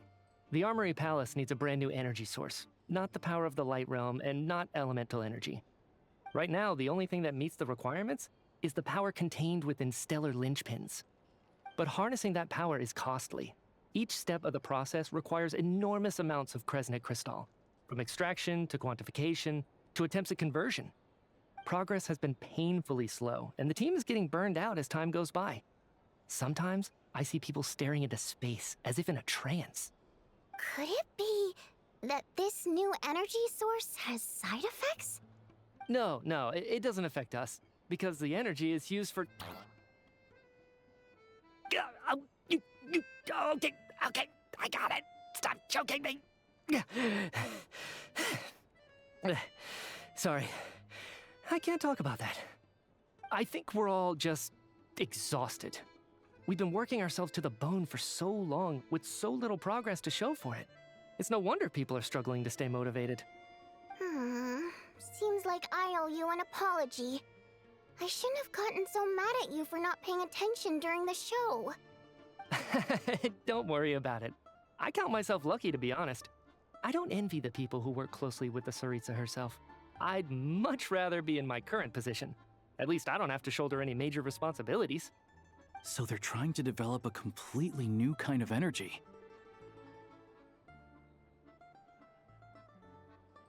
Yeah, censored by a scarf. Who would have thought? Oh, dear. It looks like my time is up. I'm afraid I have to leave.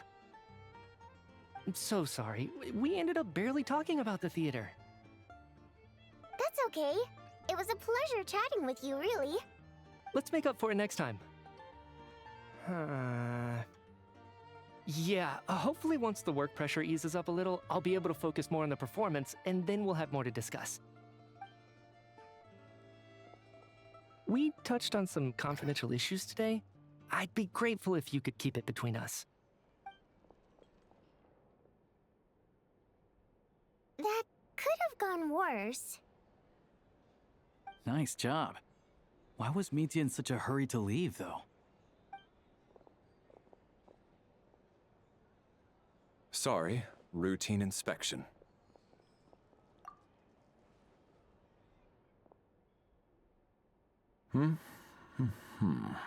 Okay, let's go. So he wasn't rushing to get back to work. He must have calculated that Valeri would find him here in exactly 25 minutes. That's frighteningly accurate. One of the main duties of the Special Assignments Battalion is to ensure that important figures stick to their schedules. All right, time for us to get going too. Excuse me, check please. We'll settle our check too, then. Oh, hello there. Mr. Mitya paid the check before leaving. He also asked me to pass on a message. He said it was an honor to share his tea break with Miss Vodyanitsa and her two friends. Wait. So he knew we were here all along? This raises a lot of questions. Did he deliberately mention the new energy source so that we'd overhear it? Maybe his work isn't confidential after all. Maybe the key here is the purpose of this new energy. I guess that's the next thing to look into. Vodyanitsa and Alosha have both left. Time to head back and call it a day.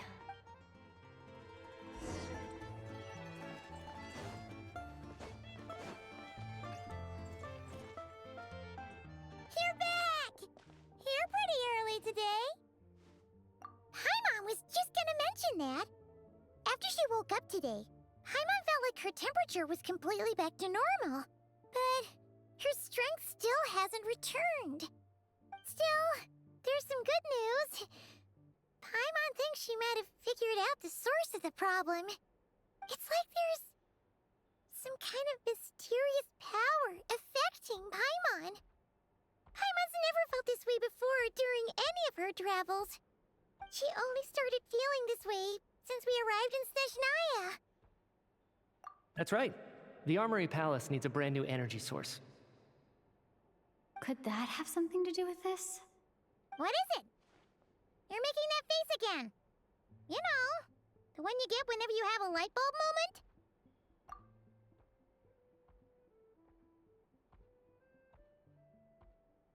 So, they're trying to develop a new energy source here? And you think that might be why Paimon's feeling unwell? Well, Mitya denied that the energy they're researching has any side effects. Although, he did say that people working on the project have been having issues with their concentration and short-term memory. And even so, those are completely different symptoms from Paimon's.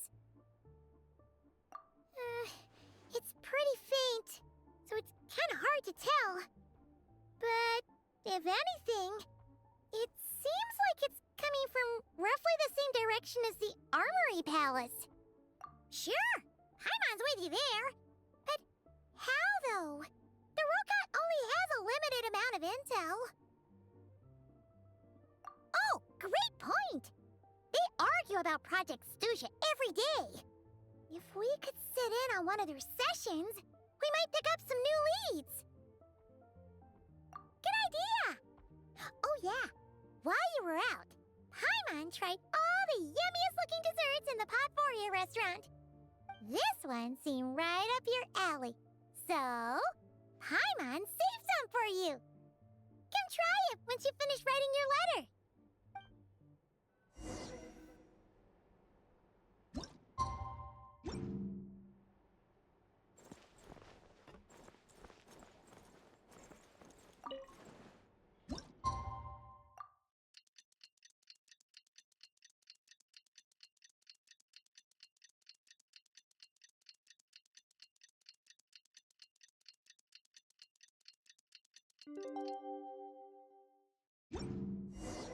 Alosha replied.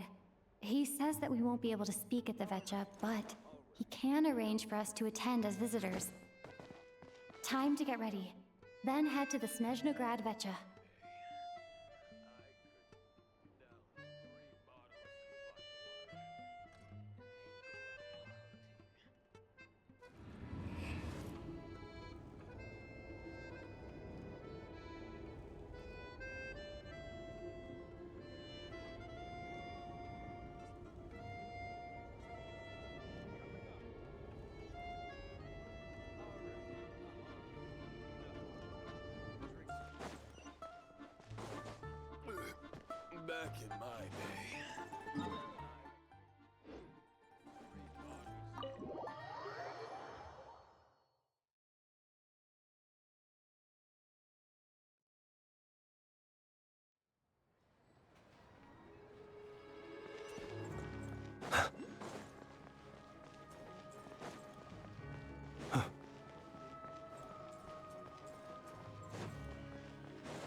Vodyanitsa, prima donna of the Korolievsky troupe.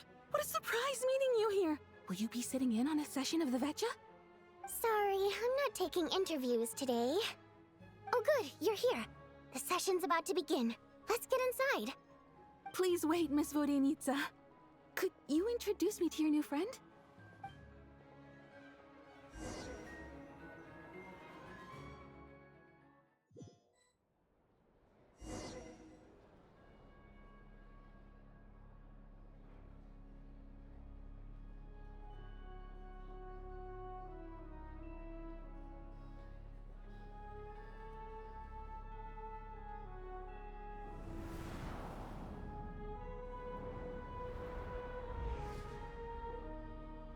In summary, the energy management commitments made for the outgoing period have been delivered upon. Furthermore, both the production and consumption of Kresnik Crystal show clear signs of stabilizing. The relevant agencies have assessed the present circumstances and determined that the status quo can be sustained until the next period. For detailed statistics, I would refer you to the industry reports that have been distributed to all persons present.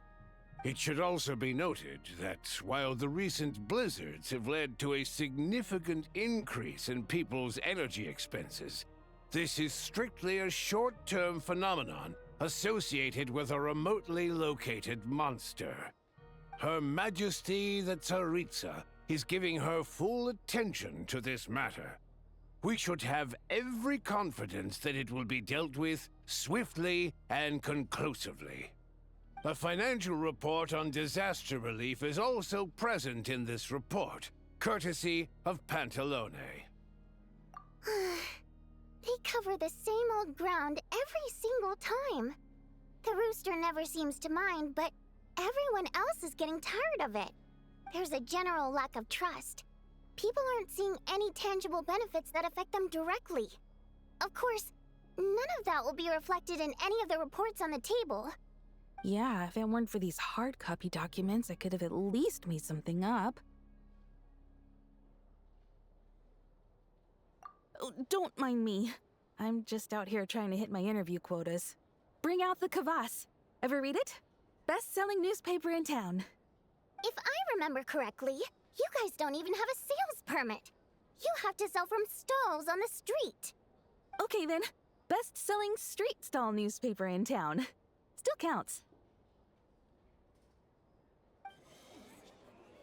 Order! We will now open the floor to the representatives. If there are no further substantive issues to discuss, we will then proceed to a vote on this motion. Snezhnaya has a long tradition of treating members of the Fatui armed forces and their dependents favorably. But recent surveys shows that Fatui families in remote areas have access to 15% less crystal than the average civilian family in Snezhnograd. It's been said many times before, but it bears repeating now.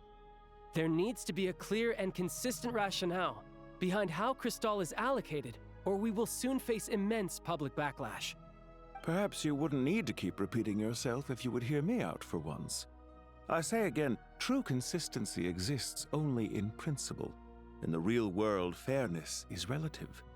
You appear to treat resource allocation as a simple function of production and population. So what about when the equipment used in production breaks down? Have you factored that into your equation? And do you even know how long it's been since Snezhnaya last conducted a census? If I knew the answers to questions like that, I'm sure I'd be a very wealthy man. And I doubt I'd be going by child. I'd like to bring the focus back to the specific issue I raised. Or do you wish to deny that favorable treatment for Fatui dependents is our long-standing policy? It's easy to be a critic when there's no accountability. That seems to be a running theme in the anti-Project Stuja cohort. Defeat the ringleader and all other problems will magically resolve themselves. That's what they seem to think. But in case you aren't aware, not one jot in my report would change whether Project Stuja continues or not. So you have no intention whatsoever of finding a solution to this problem? On the contrary, I'm the only one here who ever brings solutions. Child opened by speaking up for the armed forces. Regraders struck back with style and a war of words ensued. Our reporter was live on the scene to get the audience's reaction as it all unfolded. Who do you support? The people have spoken! Child received raucous applause from the crowd as he pushed Regrader onto his back foot with a relentless barrage of questions. It had to be seen to be believed. Now you see why they don't have a sales permit. However this reporter wants to spin things, I haven't forgotten that Tartaglia was representing the Northland Bank when we first met in Liyue. So, surely their relationship can't always have been this strained. You two are getting off topic. Let's focus on what the data is saying. Mr. Pantalone, may I speak on your behalf? Oh, please do. I'm more than happy to save my breath. Crystal distribution policy undergoes modifications with each new period. The ultimate goal being to find the most reasonable method of allocation, which I believe is what Mr. Tartaglia also seeks. But I fear many may have been misled on this topic by extremist activists. To clarify, Project Stuja is not the root cause of the problem. It is merely a framework for resource distribution. The most recent reports all point to Snezhnaya's resilience and adaptability during this period of fine-tuning, and give clear indications that a distribution framework is improving with each iteration. To make drastic adjustments without first considering the risks would likely do more harm than good. It would be a waste of the hard-won experience we've gained to date. Renowned scholar of finance, Arapov spoke up to clarify the fiscal logic, clearly alluding to social organizations like the Rokot in his words. With the notorious Lelek still active to this day, should the Rokot be held responsible? No, there is someone else to blame. She's just rephrasing what Mr. Pantalone said. The Rokot are the critics he accuses of taking no responsibility for their actions. As for Lelek, you won't have heard of him yet. He's currently the most famous member of the Rokot. Well, more like infamous. Ending Project Stuja has become an obsession for him. Unlike the more decent ones among us, he believes that votes in the Vetcha are all that matter. So whether it's threats, coercion, or bribery, he'll use whatever means necessary to get people to change their vote. And since we're already on the subject, what do you think of Lelek's methods? Are you for or against?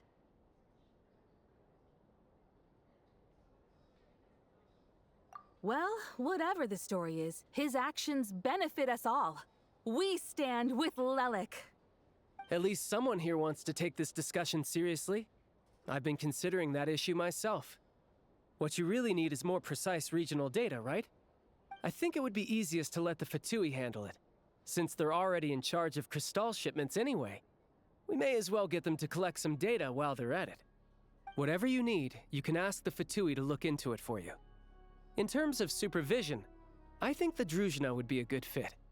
I had hoped to discuss this with Miss Vesna, but sadly, she's not present. I will be happy to take a note of your suggestions and present them to Commander Vesna for a decision upon her return. The Commander has always taken a keen interest in Project Stuja.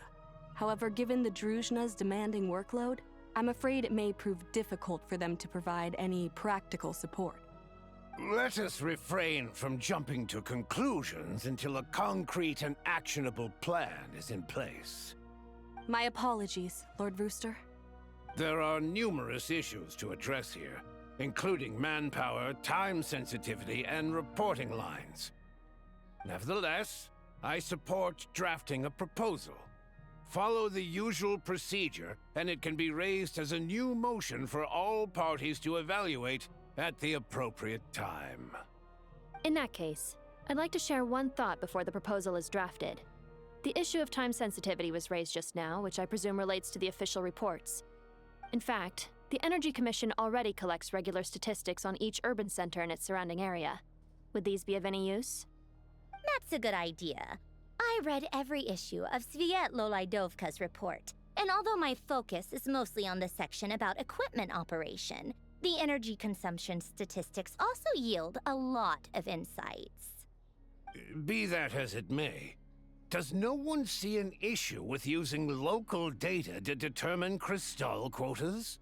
In the long term, it seems like a very risky solution. Not if they are used purely for reference. So long as we have the report from the Northland Bank's headquarters to corroborate it, no one will be able to fool me. Very well, then. It appears that this arrangement is acceptable to all parties. Yeah, sounds good to me. The members reached a provisional consensus on the issue of improving treatment for Fatui soldiers.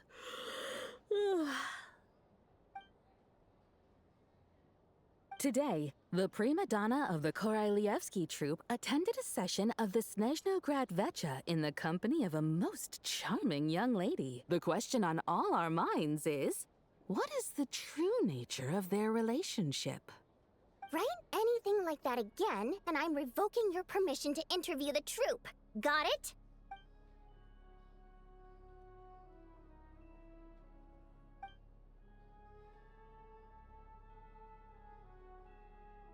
Now then, if there are no further contributions from those present, we shall proceed to the final vote. Hey, check it out! What made him vote against? Why now?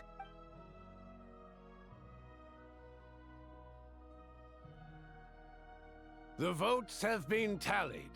Those in favor of continuing Project Stuja total 61%, securing a clear majority. That was too close. The margin has shrunk yet again. Chuganov was a huge loss.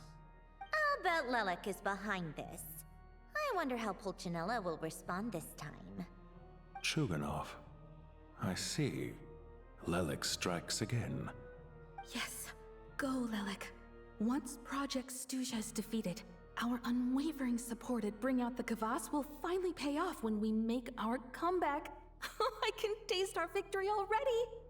In accordance with the result of this vote, Project Stuja will remain in effect until the next Vecha period. Finally, may I remind us all, we debate only for the greater glory and solidarity of our nation. May the aurora shine ever on, and the tundra always stand firm. The session is concluded.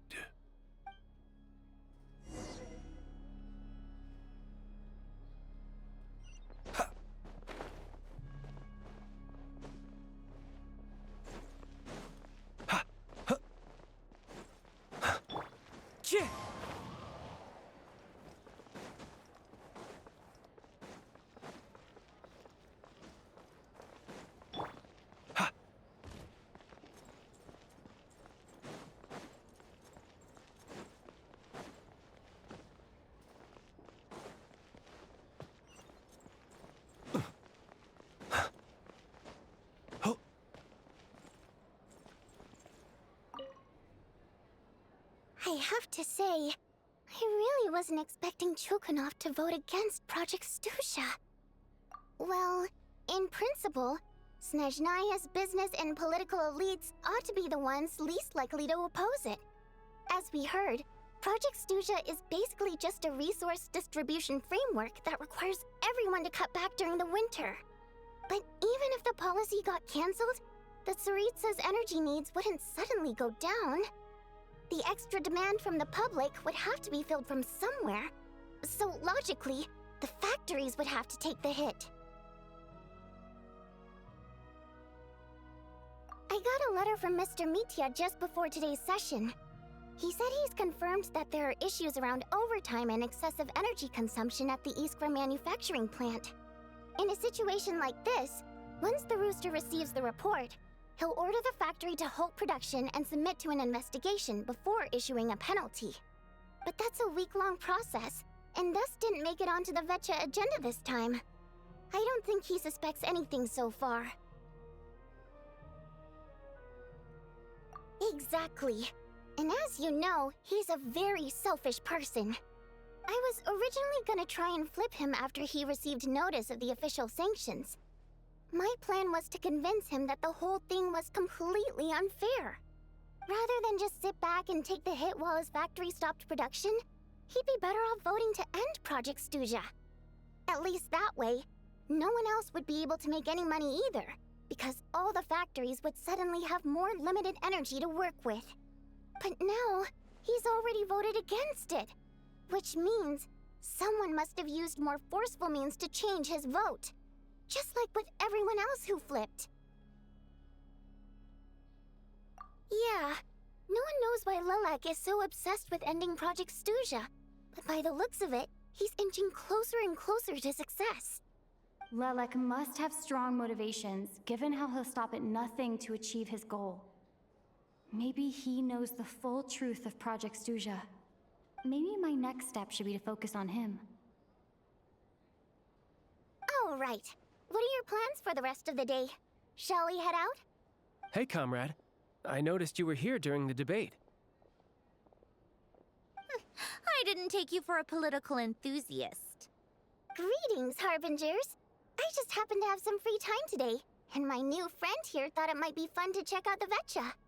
Ah, Odette must have introduced you. Looks like you two are getting along pretty well. I'll leave you to catch up. I should head back to the troop. Sure. Break a leg and all that.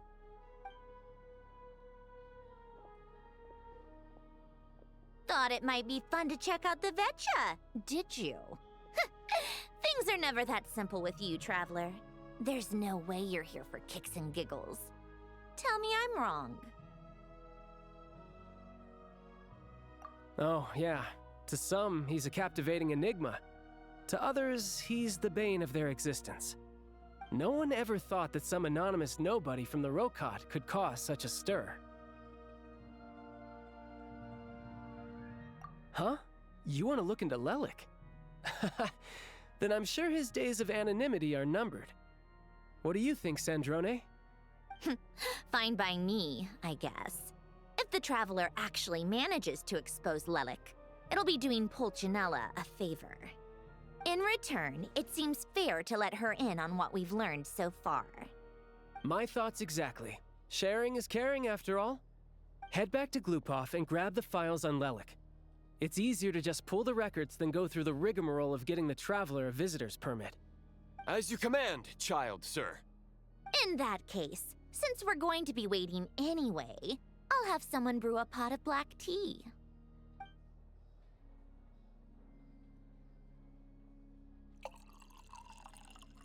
One common thread among the many incidents Lelik has been involved in is that the victims are all too scared to share any real information about him. Clearly, he must have threatened them in some way. His modus operandi is to silently infiltrate the scene and leave a threatening letter behind. But neither the letters nor the crime scenes ever yield any clues to his identity. So all these files have to offer are short statements by the people affected. They don't give us a lot to go on. If nothing else, it shows we're dealing with a trained professional who's versed in counter-surveillance. Yes, and to that point, he often strikes in highly secure locations. The victims are high-ranking and influential people who take their personal security very seriously. Somehow, Lelik slips right into their rooms without making a sound. There's never any eyewitnesses, nor the slightest trace of a break-in.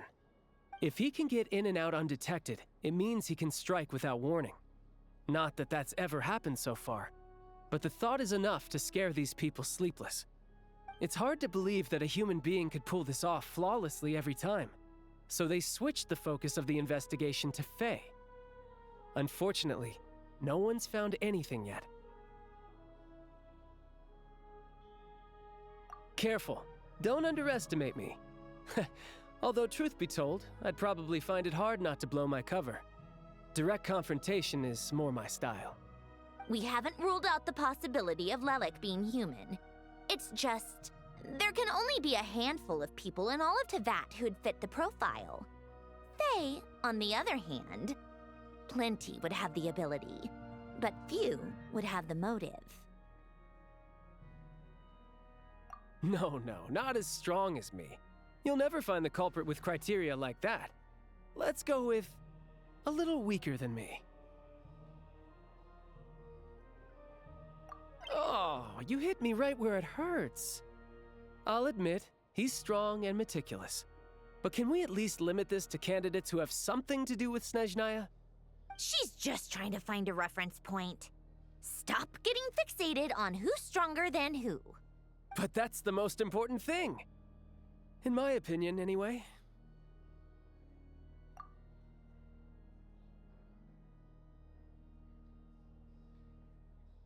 Odette. Yeah, that seems about right. Her skills are solid, and she's always calm under pressure. Except she's Fatui, so the likelihood of her working against us is pretty low. But yeah, much more accurate than your previous example, at least. No, wait a moment. Maybe we should interrogate that assumption.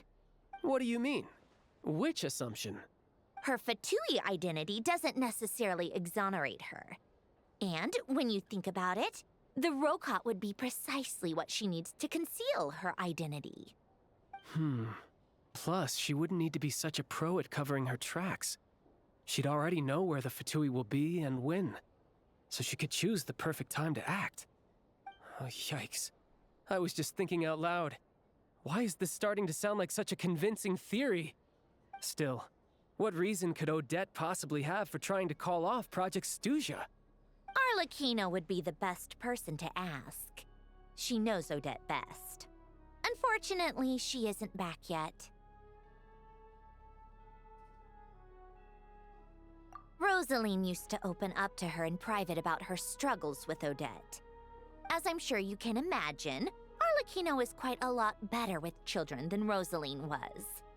She gave her some tips on how to handle the situation, and Rosaline managed to reach a settlement with Odette before leaving. So I suppose there were at least no lifelong regrets left behind. Beyond that, I don't know the details about that side of things.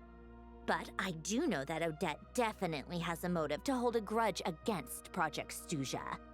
The reason being, her father passed away during the early stages of the project. That was back before it had been named Project Stuja, when things were still being worked out. But in essence, it's remained the same ever since. Huh, the more you know. Rosaline was always so self-centered. I never understood why she started paying so much attention to Odette. Is that such a surprise? If you cast your mind back, you may remember that Rosaline and I weren't exactly close. We had tea together a few times, but that was about it. Odette's past is no secret. Her father was a Fatus and her mother was a very famous ballerina. On the surface, it looks like she followed right in her parents' footsteps. But the truth is quite a different story. After her father passed away on a mission, her mother was overcome with grief. She broke her leg during a performance and could never dance again. Odette was only interested in ballet at the time, but this tragedy left the family with both breadwinners gone. They could barely make ends meet. Per Capitano's policy, family members of Fatui who died in the line of duty had to be appropriately accommodated and provided with adequate assistance. So, regardless of how Rosaline may have felt about it, it fell to her to resolve the issue of Odette's family's livelihood. In the end, the solution they agreed upon was to have Odette join the Fatui. Right, because the alternative would have been a one-off compensation payment, I guess. And that still, she must have had mixed feelings about it, right? If she doesn't even like the Fatui. It's just a theory, a possibility. But as a motive for Odette to become Lelik, it holds up. That said, I have no idea where Odette's head is at right now, or what her conflict with Rosaline was about. Plenty of people were on bad terms with Rosaline. I have no intention of trying to figure it all out. Yes, but there's not much point in discussing that now. Yeah, back to Lelik. Since our investigations so far have turned up next to nothing, we've got nothing to lose by trying a new angle. Funnily enough, Tonya and I had actually made plans to go to the theater tomorrow to watch Odette's rehearsal. Unfortunately, thanks to this Lelik situation, I'll be stuck working overtime again. Which means you can go in my place. No point wasting the ticket. Plus, you'll get to meet Tonya. Spirit Seeker. Quite the classic ballet. It was passed down through Odette's mother's family for generations, though it hasn't been performed in years. But Odette's been practicing it diligently, and it's finally ready for a return to the stage. Excitement is through the roof. Tickets for the official performance sold out long ago. Tonya's excited for it too. She's desperate to see it no matter what. Personally, it's not really my kind of thing, but since she's my little sister, I had to figure something out. I've actually seen it several times before. The story's pretty straightforward. The lead character follows a trail of clues left behind by a spirit, gradually recovering her memories along the way. It's a tale of love and regret. So not exactly reinventing the wheel, at least by today's standards. But when that classic melody kicks in and the lead character begins to dance, it always gets me. It really is beautiful. Not an easy dance to do justice to, though. I know it's always been Odette's dream to perform this piece, but I'm not sure she's really ready. In that case, I think that even if she is Lelik, we should wait until her performance is over before we respond. I'll let you take it from here, comrade.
You've made a ton of progress today. Next step is to head back to the theater and get a clear answer from Odette. Either way, Paimon doesn't get the sense that she's a bad person.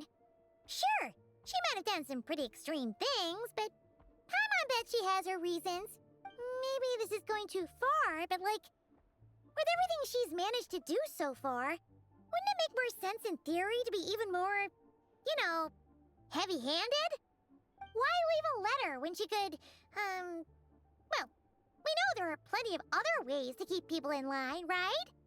The point is, she could have gone further, but she didn't. So, if it is her, she's got some principles at least. Yeah! Well, all you can do is follow the facts wherever they lead. No change, really. But that thing Paimon told you about yesterday? Paimon feels like she can sense it more clearly now. Hearing you talk about your day makes Paimon itch for an adventure. If only she could be there with you so we could experience it all together. Yeah, I wish you could be there too. I'm not used to adventuring alone. But don't worry, we'll get to the bottom of this. Guess it's just one of those things. Never mind. Paimon will behave herself and keep resting.